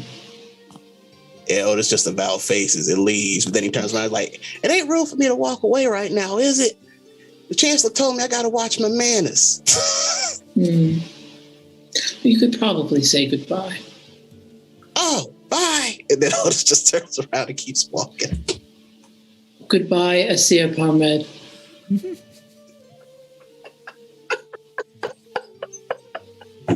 I'm sorry, Aaron. No, I love it. I love it. I love it. Anyone else? Oh. I don't know. I feel like Micah doesn't really understand all of this. Like, most of this is like kind of like over their head. So they're just kind of like with, well, presuming, wait, who's all there? I'm presuming Empress Goldbane and the sisters there? Yeah. Yeah, they haven't even approached them yet. I think they will approach the Empress and his two sisters. Right. And as they look up at them, they look towards it and say, Is it all right if I go by Iwin again?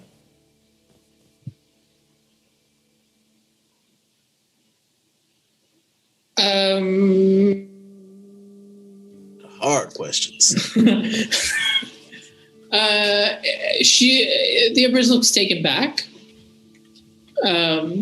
She was sort of in conversation with the ruler because they're kind of like co-equals in this like society standing right now.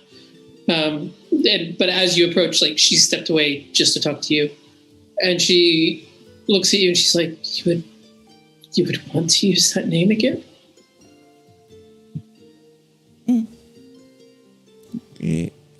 It's where it first started.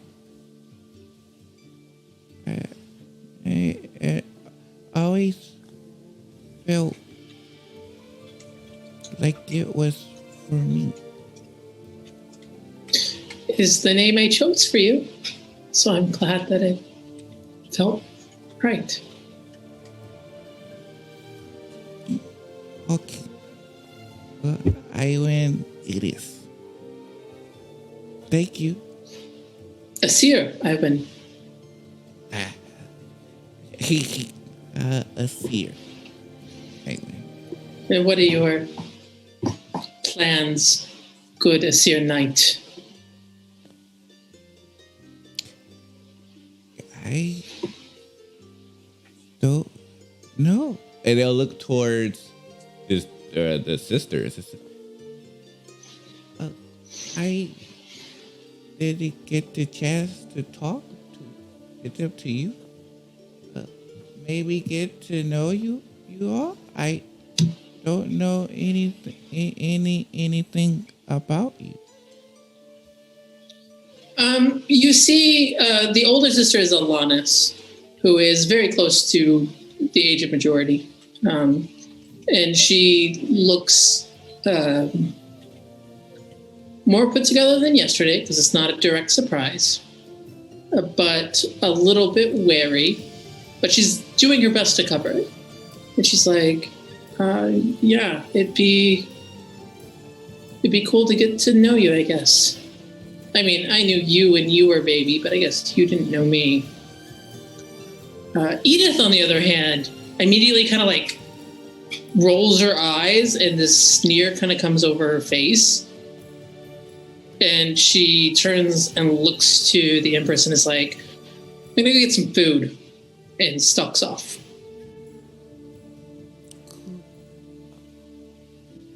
Did I do something wrong?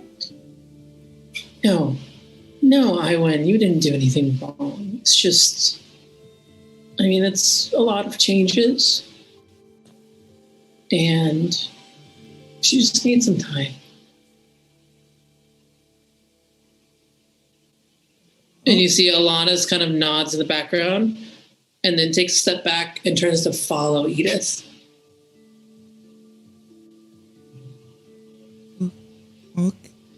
Okay. I mean, we probably all need a little bit of time, but it'll be better in the end. Well,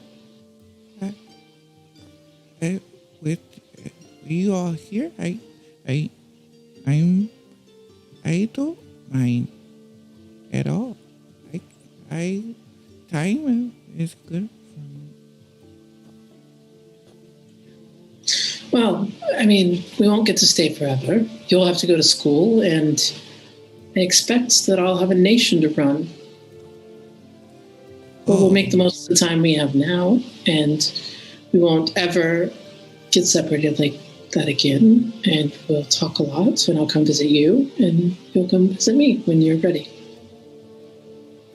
Oh, you had to leave.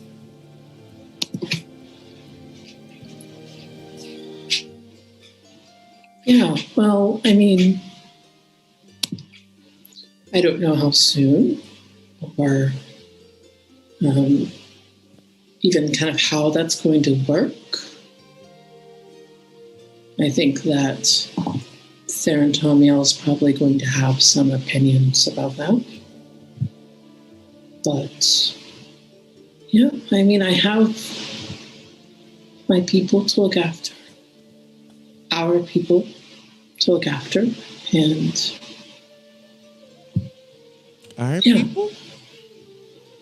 Well, You are my child, so they are our people. This is a completely new concept for them.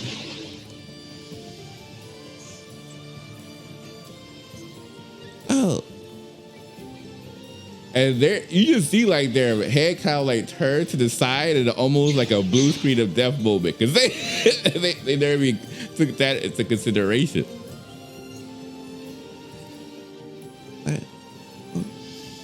Well,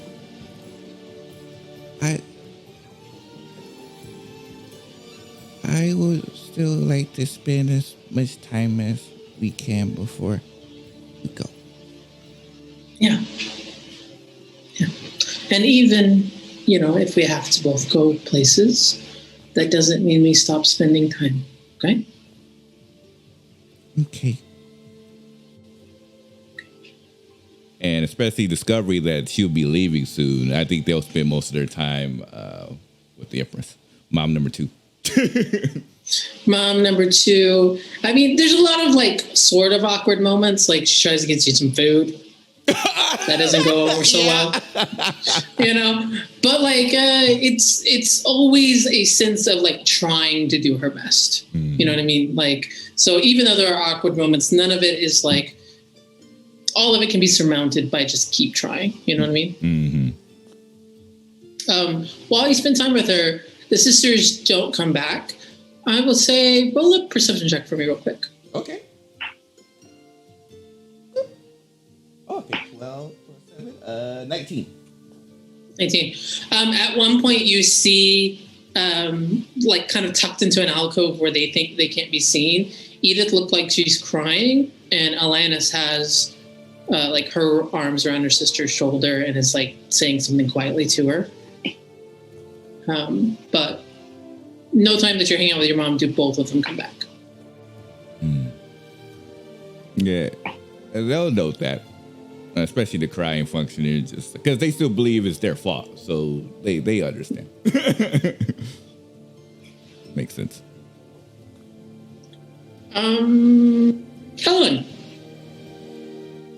Helen spends most of his time, aside from whatever obligation he might have to lords and barons and such to like to introduce themselves, trying to entertain the children.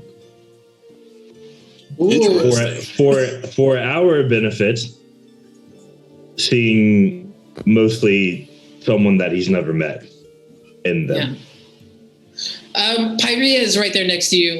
When you finally get out of the whole ceremony and everything, she gives you a massive hug and a little kiss on the cheek, and it's like, oh my gosh, that was the coolest thing ever. Sure, my boyfriend's assassin, but he's also a knight, so.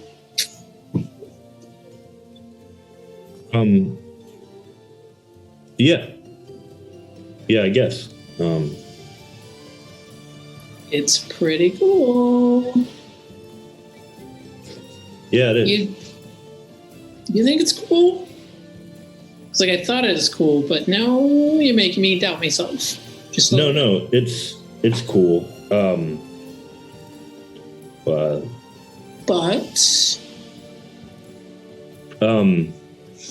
the meeting earlier just made me remember something about myself that I try to forget. Oh. Well, want to make some new memories instead? Yeah. That sounds great. And while you go to entertain children and do whatever it is you're doing, she's right by you every step of the way.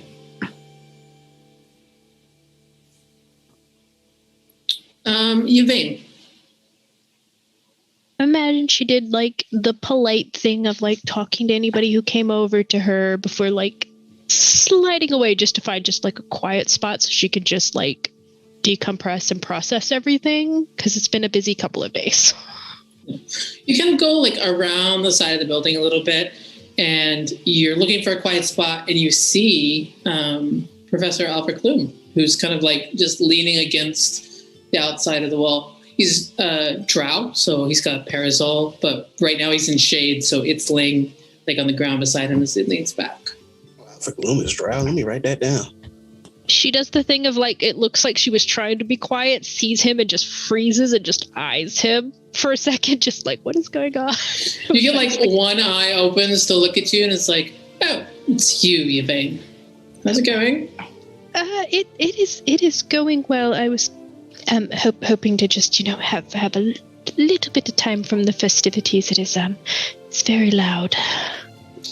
No. While everyone is here, they're not other places.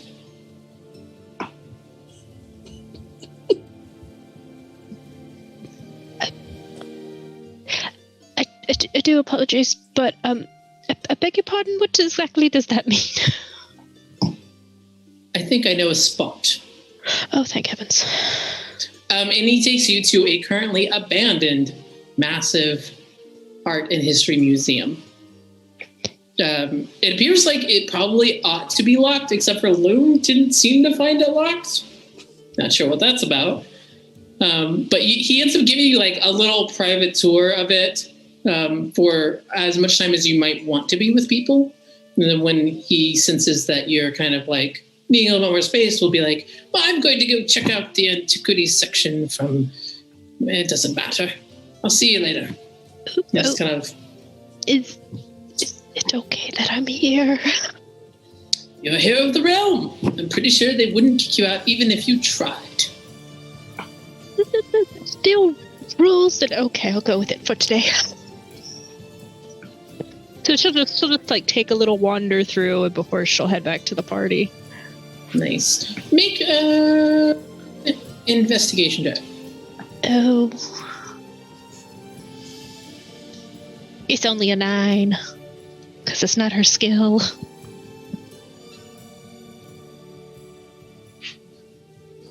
What is your skill? To look at anything, she's just not very observant at all. Make a religion check. Oh, that was a 17. Nice. You look around trying to like kind of see what's there. They have a little bit of everything here. There are ancient fossil records of like various places. There's large murals that depict like what happened way back in the day and during the conflict. And there's a whole section based on Saint Justicia and telling the public version of her story. And you're wandering around for a little bit and nothing really catches your gaze.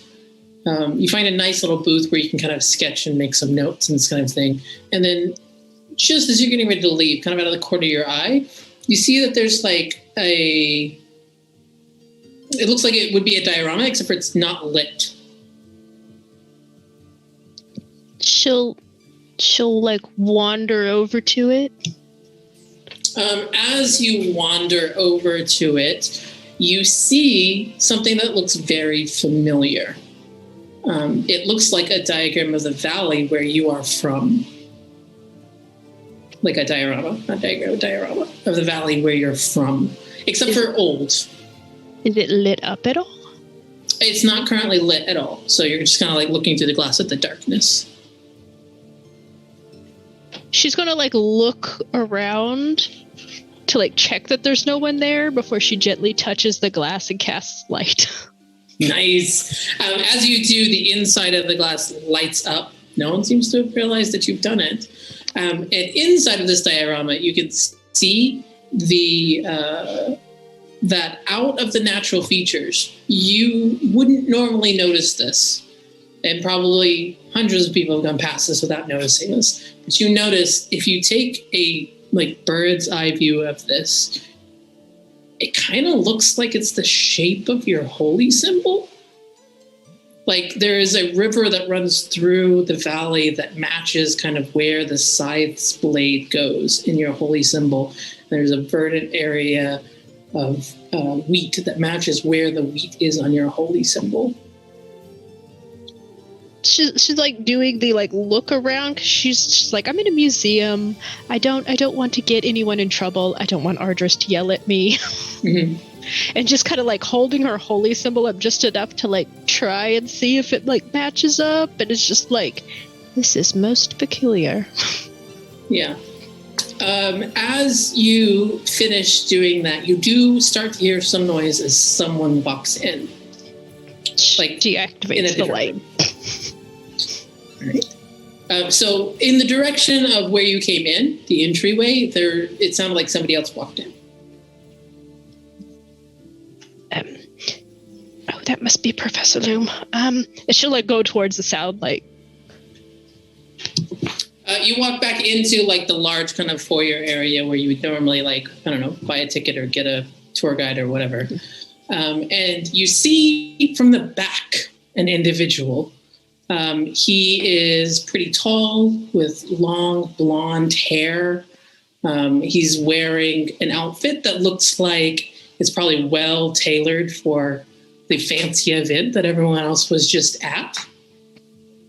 From the back, you absolutely know who this is. Mm-hmm. Mm-hmm. Mm-hmm. He has not seen you yet. Mm-hmm. Mm-hmm. For the briefest instance, she forgets that she's in a public place and goes, "You absolute double-dealing vile little..." And starts like walking towards him. You get like 3 words in, and like this individual whirls around like in a kind of defensive position before seeing who it is.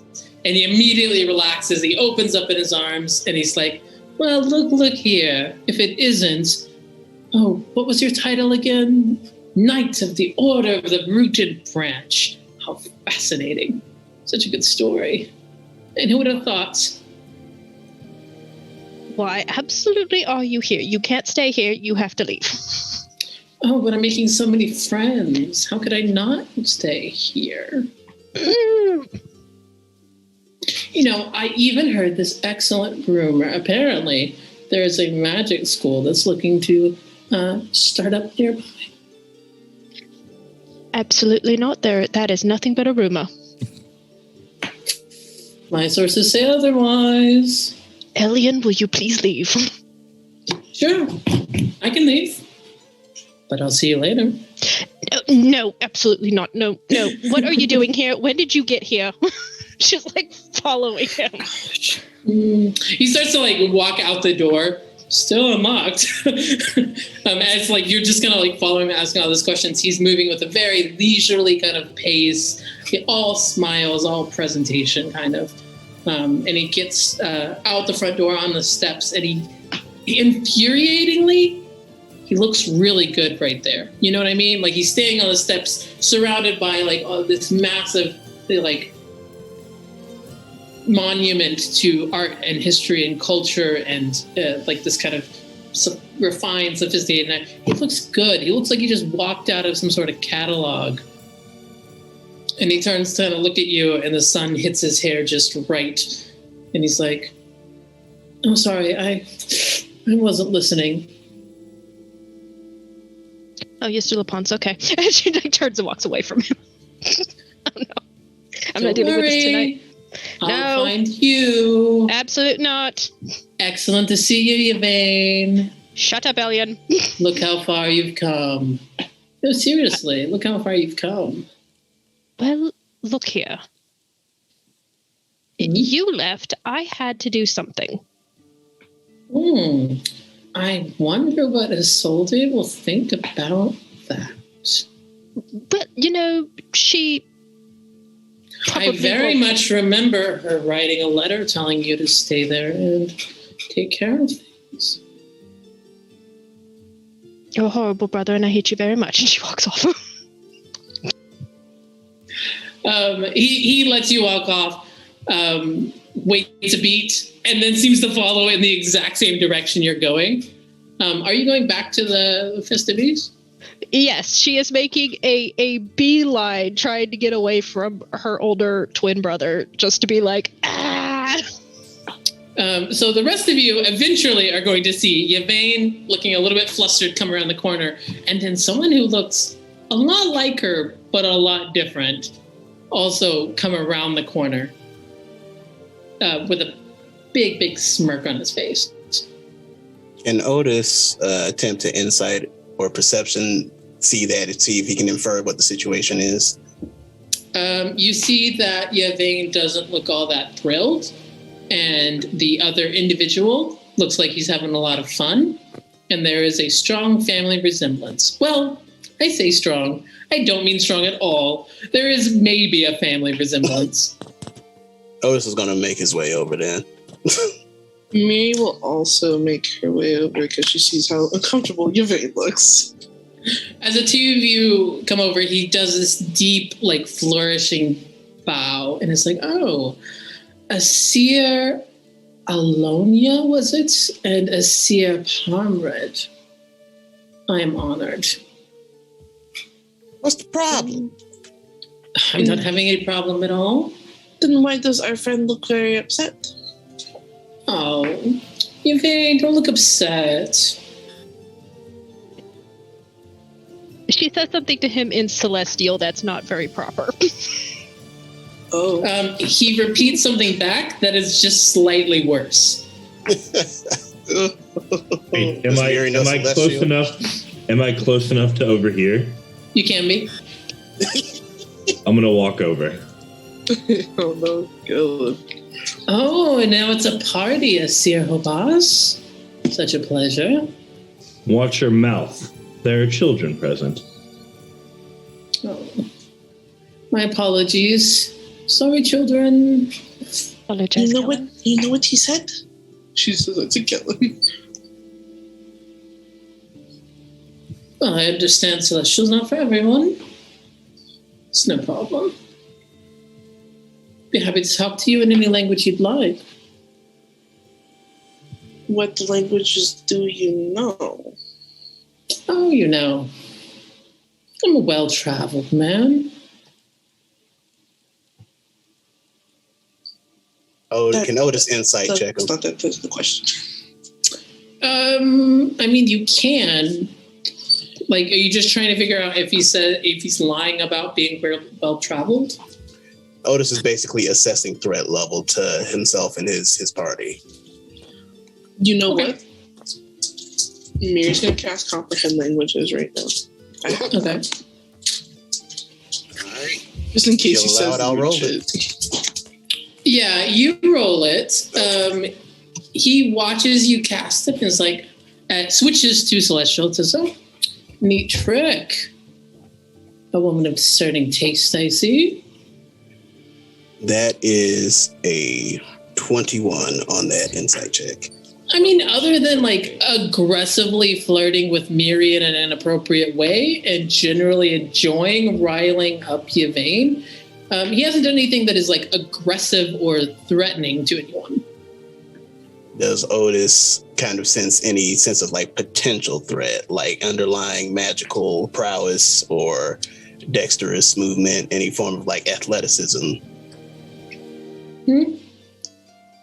That's not really an insight question. Medicine? I mean, Perception? You see what I told you. You see a dude. Okay. He's not currently attempting to cast any spells, or he doesn't look like he's currently got a dagger up his sleeve or something. Okay. Otis is just keeping his eye on them because he knows he's not the charisma. Yeah. Continuing in Celestial, he goes, I am so looking forward to seeing you all more. It's so nice that you kept care of little Yvain. I'm so sure she was lost without you. In Celestial, Kellen says, a weed that dresses in flowers is still a weed. If he's a weed, he is an entire bush of them. Oh, I would so be hurt. We still haven't figured out who you are, because you haven't said anything other than your fancy little words. Oh, apologies. No, that's my fault. This is Elian. He is my brother. Brother? You got a brother? Yes, unfortunately. That's me. He's older by like 3 or 4 minutes. Still makes me older. Funny how time works like that. You see, I have a lot of brothers, but they don't treat me like this. Are you sure? Yes. She does not sound very sure of herself.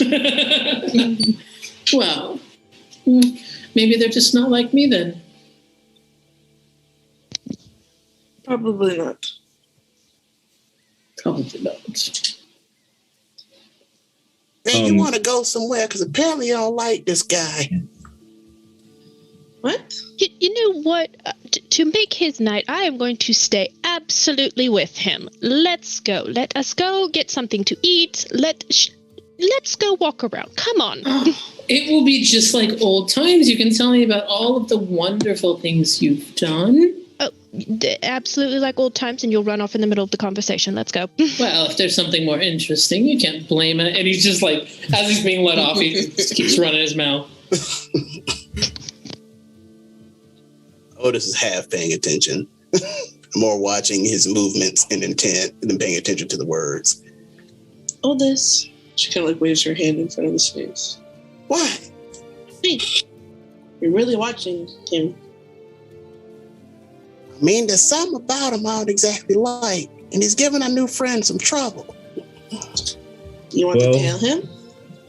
For better or worse, I think that our new friend has already given him what he wants.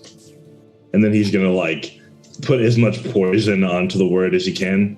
Attention.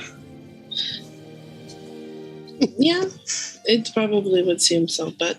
And Otis cracks a half smile. It's like, we don't need to tell him.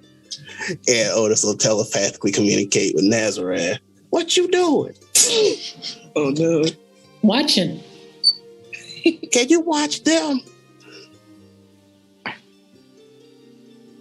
I'm watching who? Yvain and this new twin brother, whatever. I am watching Yvain and this new twin brother, whatever. You're the best bird. I'm the best bird. Luminary. Takes off. Nazareth's got it covered. Oh, okay. See, Mary, it pays off to know a good bird. I think I know a lot of good birds. You know most of them. I know them from you. I am a good bird now. You are. But Khaled, y'all want to go flying? Oh, right now. You know what, Otis? We are certainly around people that can respect a good exit. Maybe that's how we make our exit. I think I could probably fit 2 of you, and then I could call a friend, and that's 2 more. Pyrea, like, skids over. Wait, are we leaving? I mean, if everybody else wants to leave, we can leave. But wait, I mean, we can't leave Yvain. I mean, it feels a little bit weird to leave, like, the party that's for you, though, right? Like, do they have, like, a thing that they have to do at the end? I don't know. Otis presses coin. I do what I want, please. Hey, you know what, Otis? That's fair. That's fair. Like, if they wanted you to do something in specific, they should have told you. And they didn't, apparently. So, you do you. I have some letters. I have some letters to start writing anyway. Yeah, but we also shouldn't leave Yvain with the pretty blonde one. Well, you want me to go get her? I feel like that would be a bad decision. I will go get her. All right. Argis, you're in the middle of, like, the 4th very long introduction to a family that you already know. You know what I mean? Like, these are noble families that you've grown up with. You know exactly who they are. And you're still having to go through the entire thing. Except this time, every single time, your full title is being used. from exalted all the way to favored son, like the whole thing. Which might feel nice, but it is also long. It was fun the first 4 or 5 times, but now it's getting old. Yeah.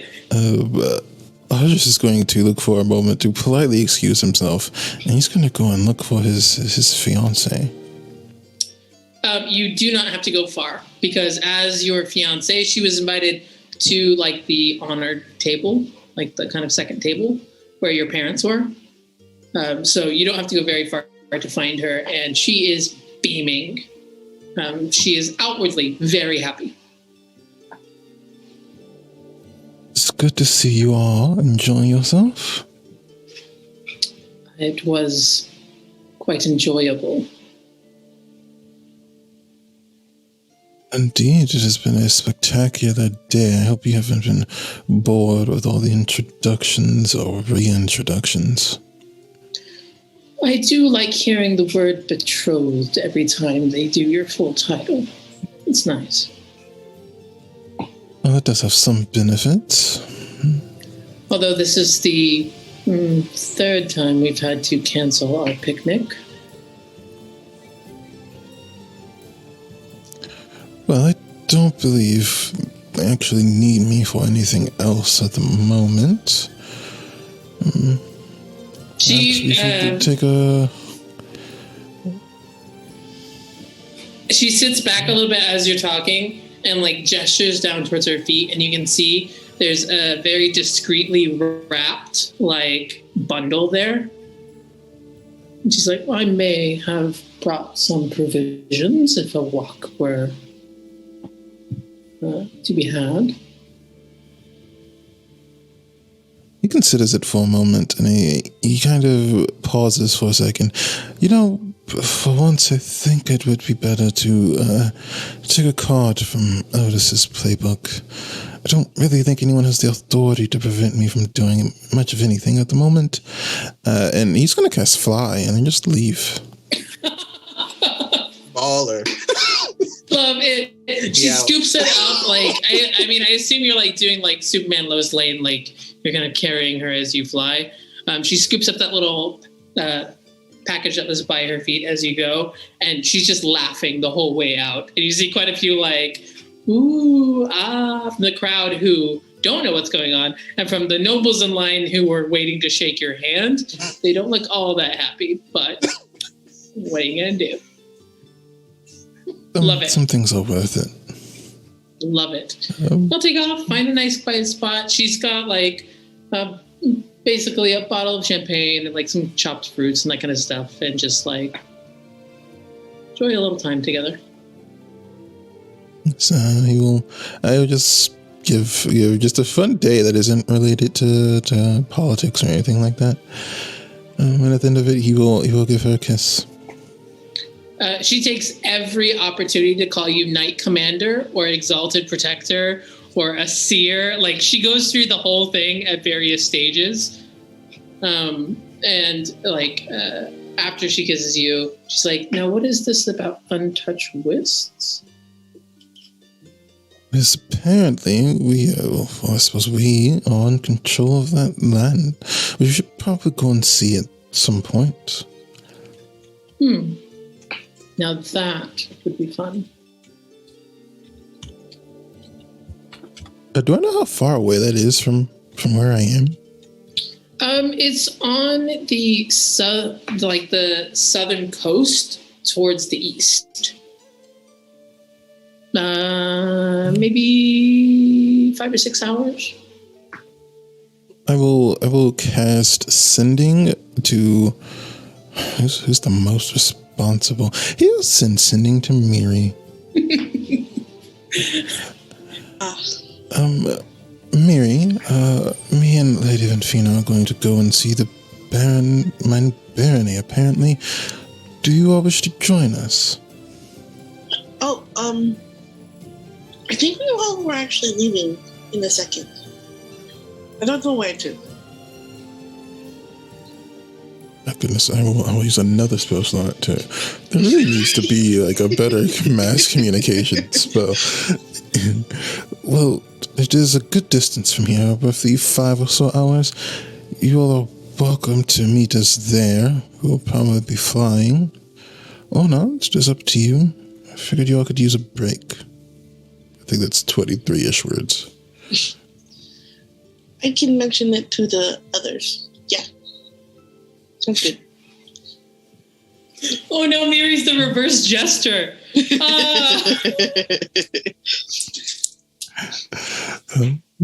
And then, he will wait for a final response from... Actually, I don't think they can cast sending, so he will wait like 20, 30 minutes and then he'll cast sending again. Like, yeah, you come in? No, yes.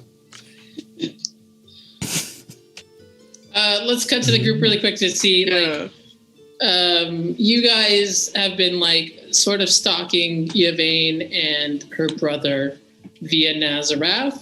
Have you done anything else? What's Micah up to? I know that you're spending a lot of time with your second mother. Yeah, that's pretty much what they've mostly been doing, because when she indicated that she would be leaving and returning back to their home kingdom soon, Micah realized the tie with them was going to be short. So they're going to try to spend as much time with them, with her as they can. Of course, they're a bit heartbroken that the two sisters will try to talk to them, but but there's not much they can do regarding that. So it's a mixture of happiness and bittersweet as they're going through it. Yeah, so all of the rest of you can clearly see where Micah is throughout the whole thing. It would be easy to find them if you were looking for them.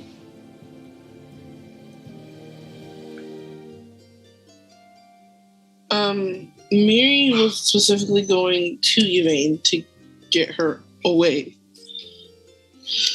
Yvain, where does she find you?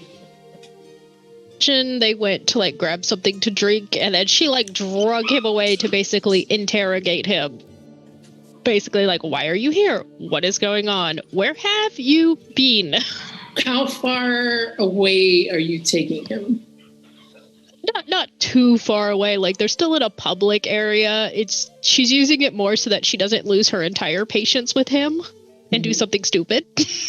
Yeah. Oh. So as you're like trying to drag him away, he's like, "Oh, I should absolutely introduce you to Lady Lauren over here," and like he's showing off his networking a little bit. I am fairly certain that Era Lauren already knows her. Thank you very much. Like steering him away. Well, I recognize your talents don't really lie in people skills, but can't fault me for trying. No, people have always been your realm of whatever you get up to. Where actually did you go? Because you left. I haven't seen you in 2 years. Where were you? Oh, man. I have been everywhere. Let me tell you what. I have friends in every country. I've got favors owed to me. I've got people ready to eat out of my hand. It's been glorious.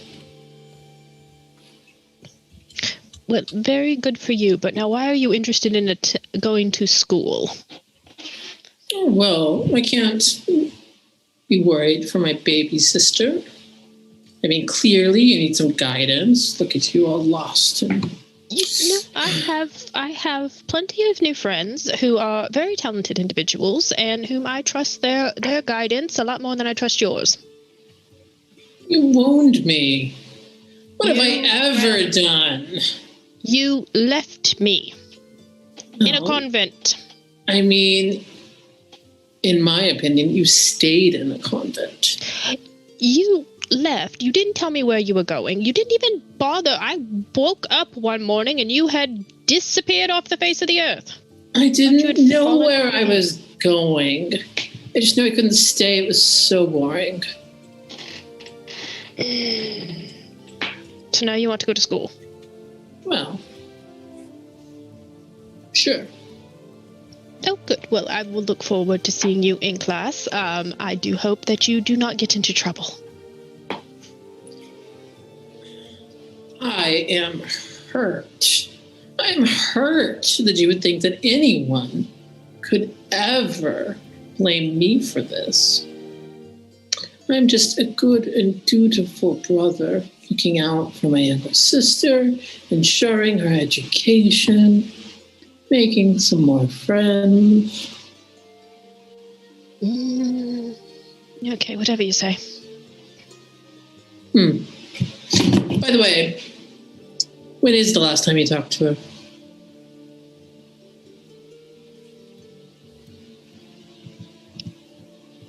The last time I saw her was when she told me she was leaving and that she would be back. And that was like 6-7 months ago. Oof. Gotta hurt to happen twice. Ouch. But sure, like, I'm sure she had a wonderful plan. Like, you chose to stay. You chose to, like, hitch your wagon to that star. Well, obviously, I didn't stay for long, because I'm here now. Maybe you should go back. You sound like you could use a little bit of 8 months religious enlightening. Oh, no. You've got the whole, like, self-flagellation, taking on everything. Just, that's your bag. I'm not. I can't stand you. But it's so fun. No, it isn't. This is fun for you.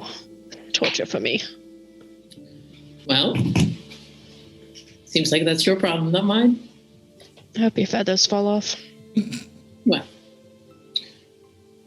I mean, you resemble rude. a plucked chicken. I would hate to resemble less fortunate people.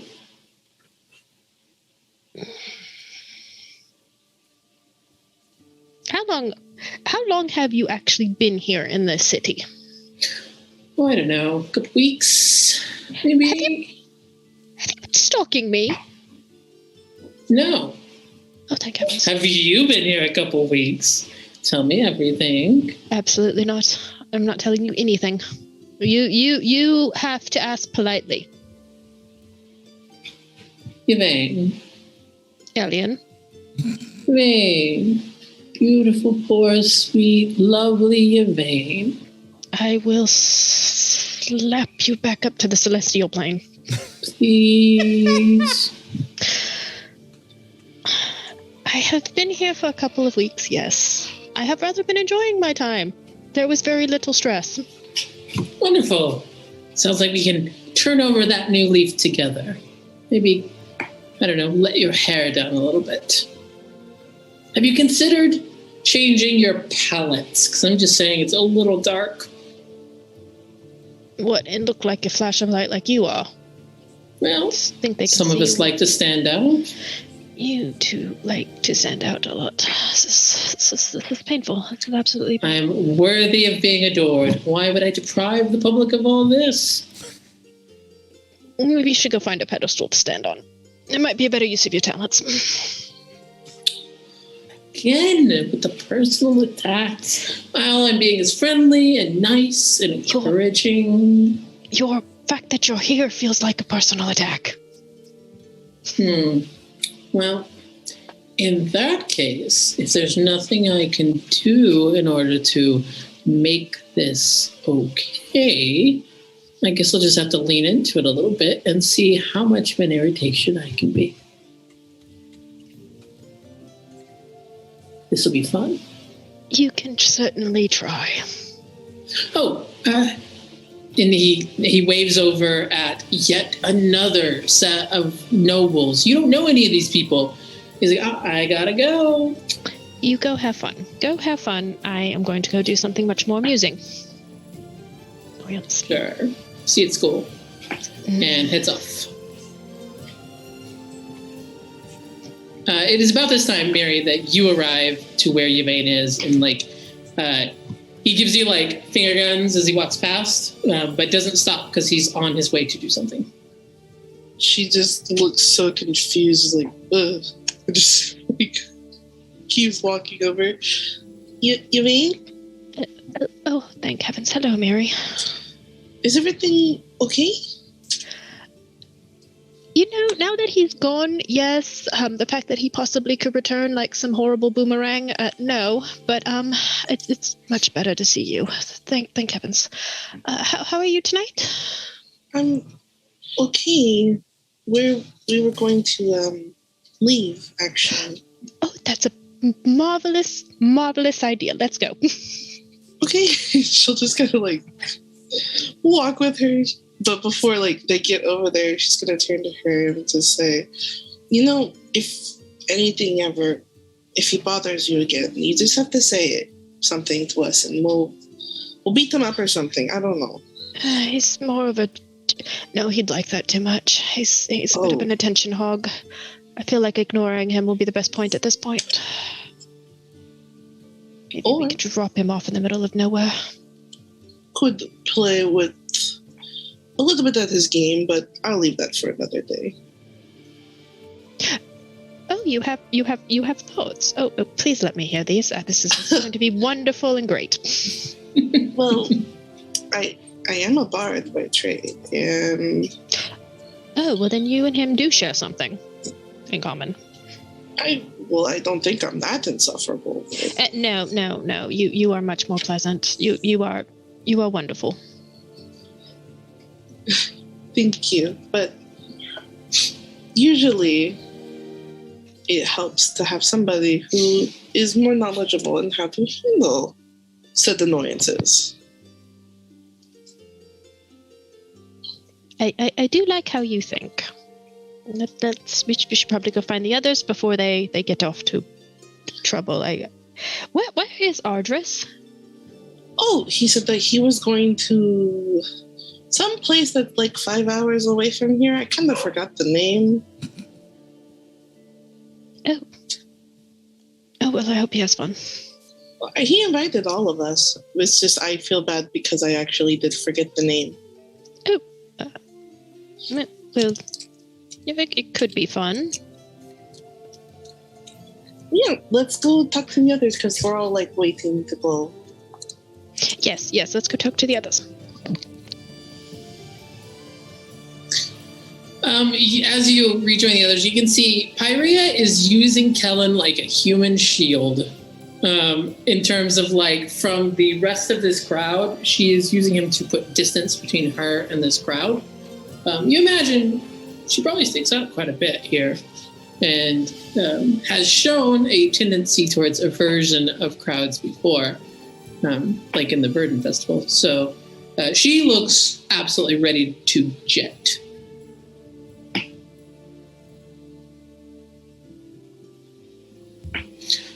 Hey, Mary. Hey, Vane. What are you guys doing? Well, we're about to... Everyone's going, right? Oh, thank gods. Yes. Let's go. Where are we going? I don't care, honestly. I'm going to stay, but you should go. What? Look, I've been thinking about it, and we go through so much stuff, a year from now, this is just going to be another day to us. But there are people here who will remember this forever. You should go. I totally get it. I'll be fine. I'll see you soon. But I'm going to speak to a few more of the children. How would you really want Kellen? Yeah. All right. Harry, if you want to stay with him, of course you can stay. If you want to go, I can take you. No, I'm going to stay too. And then there was two. Starts doing the awkward, whispering in front of people thing. He's like, you don't have to do that. It's okay. I know. It's just yeah, it'll be another day, but maybe it'll be a good day because, we did it together. You don't have to. I know, but it's when I look back at the last few days we've had, not a lot of them have been oh no, I had to endure a party. It's been oh no, I was worried everyone I know and love is dead. So maybe I could stand to spend just a little bit more time and a good memory. Okay. Hey, Mary. Hmm? You riding with me or you want to share a horse with Yvain? I think, well, that's up to Yvain. Would you want me to go with you, or? Well, animals and I are not exactly friends, so sharing is fine. My animals is nice. Well, I can say that yes, Otis's animals are very nice. Then sure, why not? It should be okay. Otis will use his were owl skill and call a riding horse. Okay. Sure.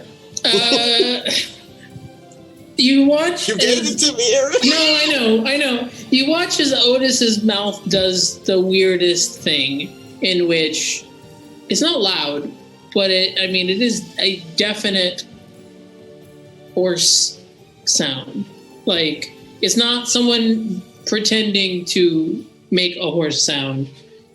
It sounds just like a horse, and it sounds like a horse that is saying something.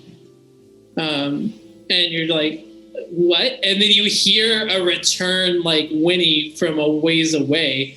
And then this like pale white riding horse without a saddle just like trots up. Otis proceeds to pet it. And be like, you up there escorting two ladies to a destination? Yeah, sure, Arjus, whatever. Oh no, it's happening. Identity crisis. I'll be honest, I was juggling all of y'all's new names, and I was trying to come up with Harmred, and I lost it. Sure. Yeah, like, well, I don't got a saddle, but they say you're ready to hop on. Who needs a boost? The horse gives an encouraging neigh. And Otis is there to be like, whoever wants to get on the horse, he'll help you up. You want to go first? See if the horse and you get along.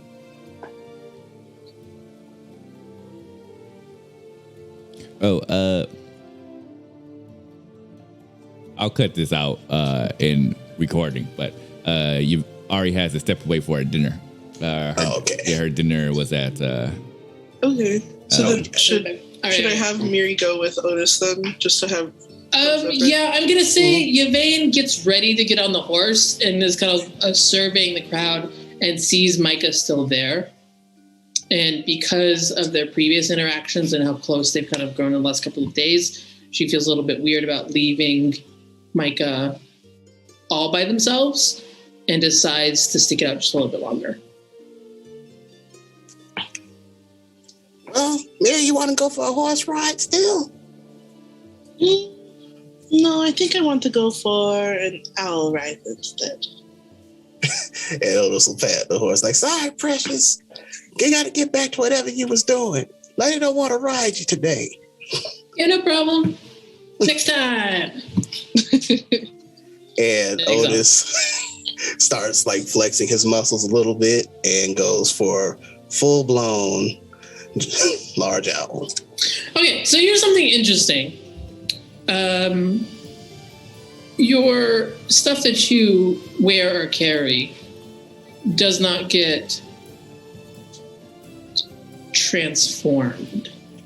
Oh, so it's not like wild shape magic. It is not like wild shape.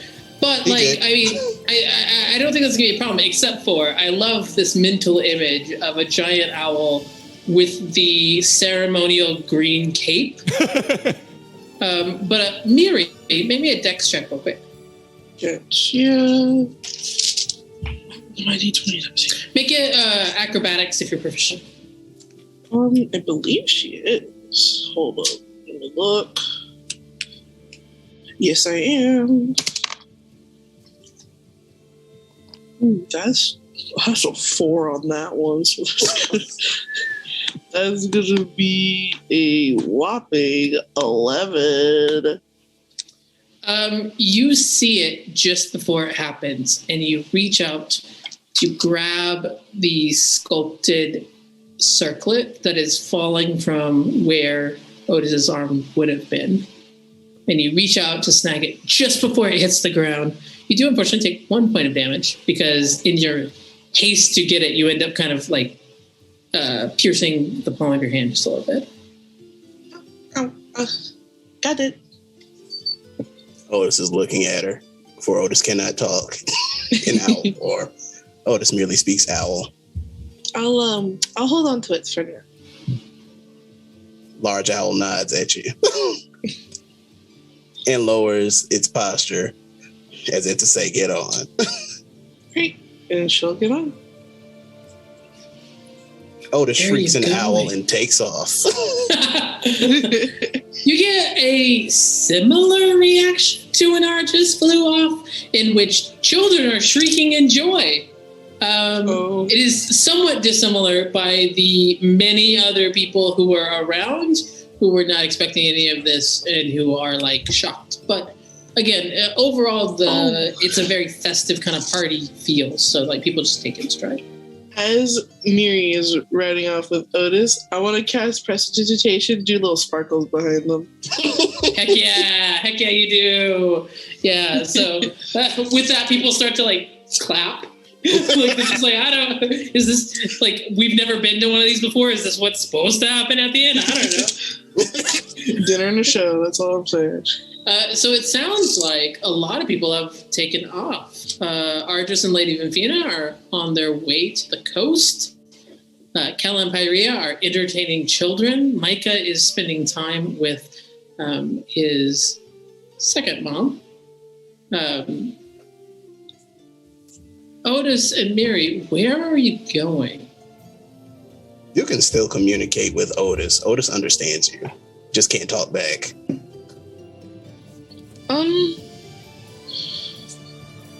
I don't.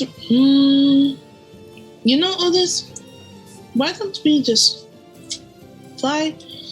We find a nice tree, like a really, really nice tree. You don't hear a response, but you can tell, you can feel the tensing of muscles where like Otis is like, I'm a show off. You don't even need to roll it. It's awesome. It's awesome. There's a little aerial show of this giant owl. There's a couple times, Miri, where you fully slip off the back. Oh, God. And you're like in free fall. And then Otis swoops into like this large like backflip sort of and underneath you and catches you again. Oh, she's laughing and having a fun time the whole way. Yeah. Very nice, very nice, very nice. Yeah. We're in an interesting spot. I did have one other thing kind of planned, but I think it's going to take a little bit of time. I think it might be better opening for our next episode. You got it. So, I guess, talk to me about where you find yourself at the end of the day. You've traveled to your designated spots. For those of you who are traveling, it is now getting into sunset. The sky is a beautiful range of like salmon pinks and beautiful oranges and golds. Where do you find yourself in this moment? Otis definitely tried to find that giant tree for Miri. That's for sure. You went through many wide loops of the surrounding area, and you eventually found one tree that towered over all other ones. It's pretty far ways away from Rivenwood, not like out of sight, but like pretty decent travel if you're on foot, especially. Otis finds a good perch and makes a gesture. And did Nazareth tag along? Or is he still on Alien? Or is she still on Alien? No, I think Nazareth came for this one. Okay. And Otis will telepathically communicate with Nazareth. Ask if she thinks this is a good spot. This is a good spot? Sorry, I had to cough. You good? It's a good spot. Yes. Nazareth turns back to you, Otis, and is like, it's a good spot. and Otis goes to hybrid form. Just in case somebody falls, he can catch them. Can you talk now? Yeah, I can talk now. Oh, okay. You know how hard it is to form words with a beak? No, I don't know how hard it is. Well, I think Otis points at Nazareth. Like, I still don't know how she does it. Maybe. I don't know how I do it. You could always ask. You're right, I could. How you do that? You was always able to do that. Like this. And Otis makes a there you go gesture. Just like that, I guess. And she'll try and sit down on the branch. Or Otis whatever. will help. Just in case you're not used to it. I know your acrobatics is high, but like Otis has got you. I almost said she always lands on her feet, but I forgot she's a rabbit, not a cat. I mean, you still got feet. Yeah. And you can die but not die. You still got the charms.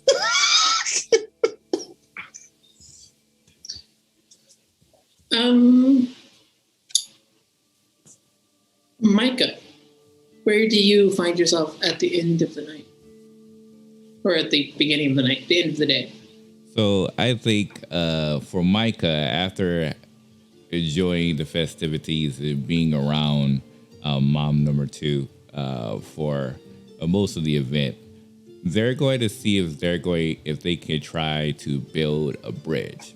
The sisters, they kind of assume that's going to take quite a bit of time, but at least between the two moms, they want to see if they could be able to come to a bit of a friendly accord. So their goal towards the end is try to get, Chancellor Rosani and the Empress together and see if they could be able to form at least a bit of a friendship. Might be a strong word in one day, but at least a bit of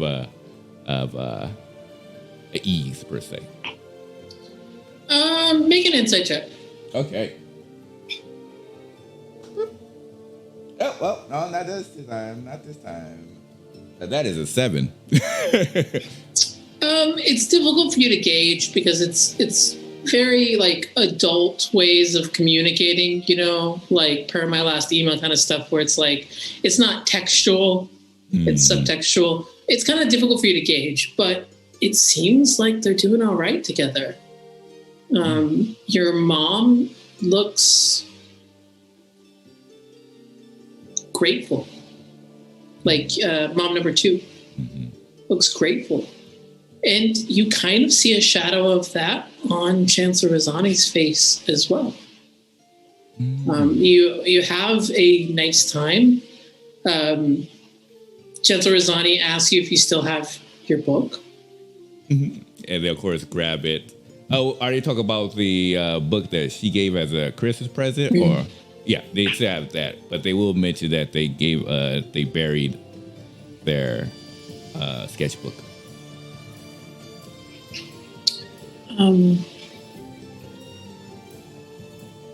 Well, would you like a new one? I don't know.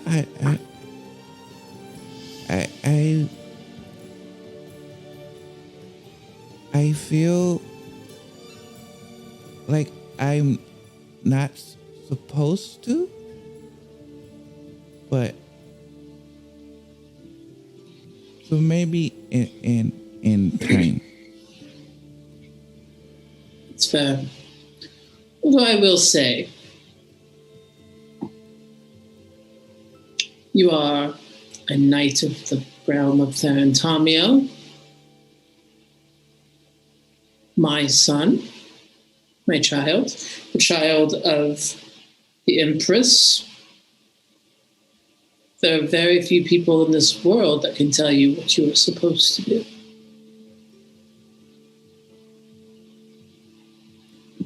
Wait, you see them, right?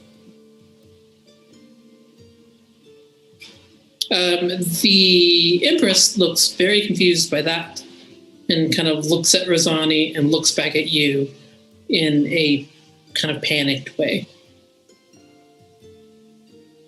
I see it.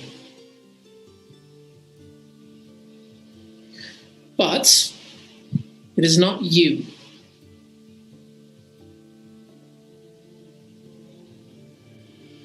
It might be influencing you. It might have ideas. But I know you.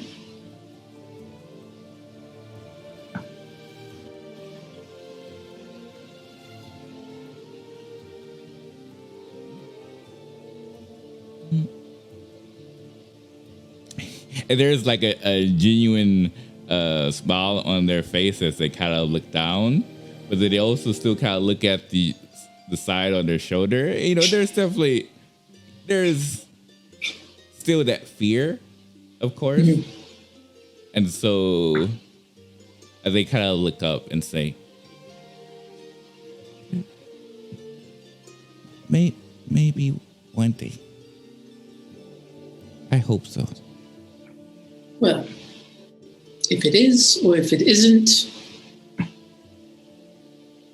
I am still here. Always.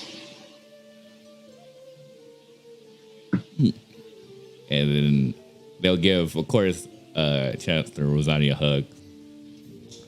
And yeah, continue their conversations with their two moms. Yeah. Yeah, I mean, I think it is pleasant. Like, there are a couple of hiccups. Like, of course, it's a big adjustment period for everyone involved. But, like, it goes pretty well. I think Rosani definitely has the benefit of who she is. Mm-hmm. Yeah. You know what I mean? Like, there's very little that can rattle her. So, like, even when things get a little bit awkward, she's very gracious and, like, steps in and helps redirect conversations and, like, seems to be making an active attempt to help you do this. Oh, okay. Interesting. Okay, yeah, that's me. Callan and Pyria. Where are they at the end of the night? I think they hang out for a bit, and then Pyria probably starts to get tired, and Helen suggests that she goes to bed. He's like, I have something I need to take care of, though. I'll be quiet. Oh, like, okay, so you're not, like, telling me I have to sleep or something? Nope. Cool. I'm going to be just up writing a bit. All right. You know I'm proud of you, right? Yeah, of course. Wait, no, what? Super proud of you. Oh. Thanks. Yeah. Yeah. We're going to see if we can't take a bit of our newfound glory and put it to persuasive use.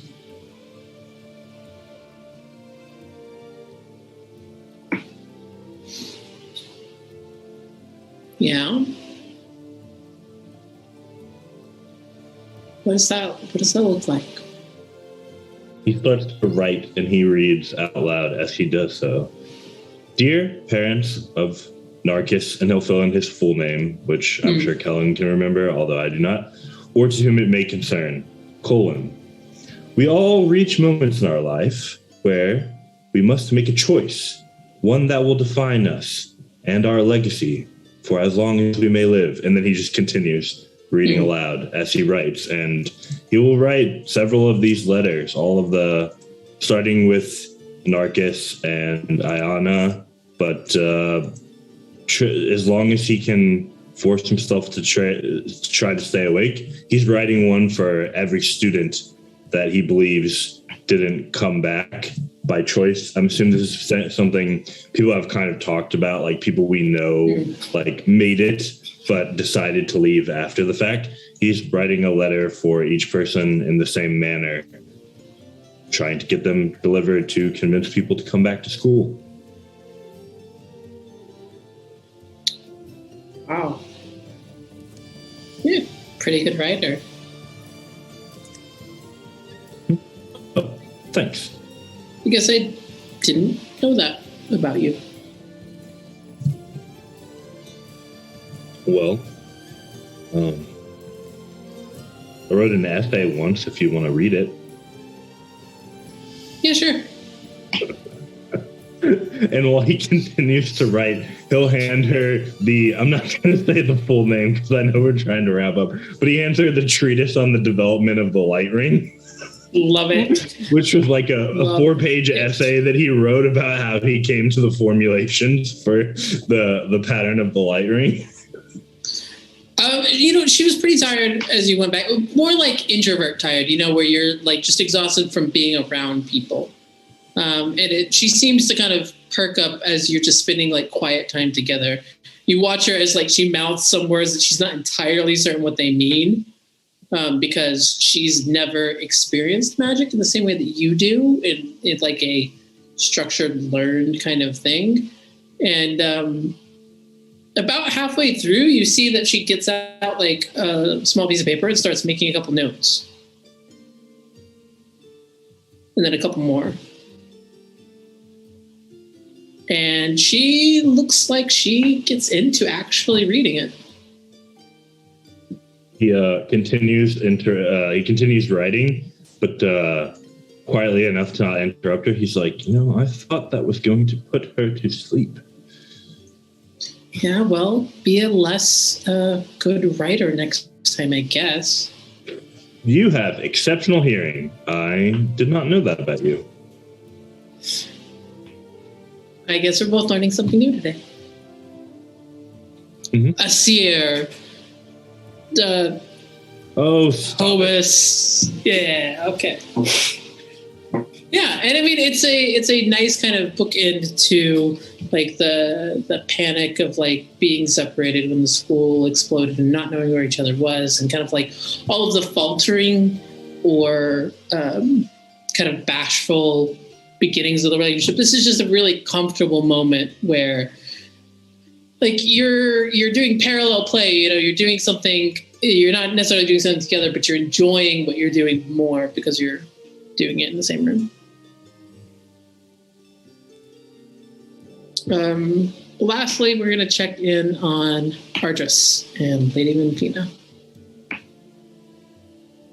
Well, Ardris and Lady Vinfina have traveled through this kind of land that they have, and just really quickly, what is the landscape of this? Is it like mountainy, foresty? Part of it is beachfront, and then it goes into like these rolling kind of pastoral hills, and the northern boundary of it is the foothills of a larger mountain range. They're just kind of running through the area together, just kind of enjoying almost being childlike again, since they aren't that old as an elf. As they're kind of running and kind of tearing up their clothes and boots and all that, they fall on top of each other, and where they land is this kind of mountainy area with like this beautiful waterfall. And I just kind of looks around for a moment and goes, I think this would be a wonderful place for our new home. And he will cast Private Sanctum in that spot at 5th level. Yeah, they'll just enjoy the rest of the evening. It's always fun when your players take something that you were going to do and they just do it themselves. In the words of Otis, I do what I want. Honestly, that is growth. Seeing Ardris do what he wants and just go for it is fantastic. I mean, I think that is a wonderful place to kind of call this session, with each member of our myriad of family engaging with the people that they love and working on various different things to get them ready for the future. So we'll call it here. Wow. What an episode. Well, I hope you enjoyed, of course, this session. Again, if you like what you see here, make sure to join our Discord. We should see in the description section below. We would love to hear your thoughts. And we'll be back for our next episode of Rivenwood Academy. But until then, farewell for now.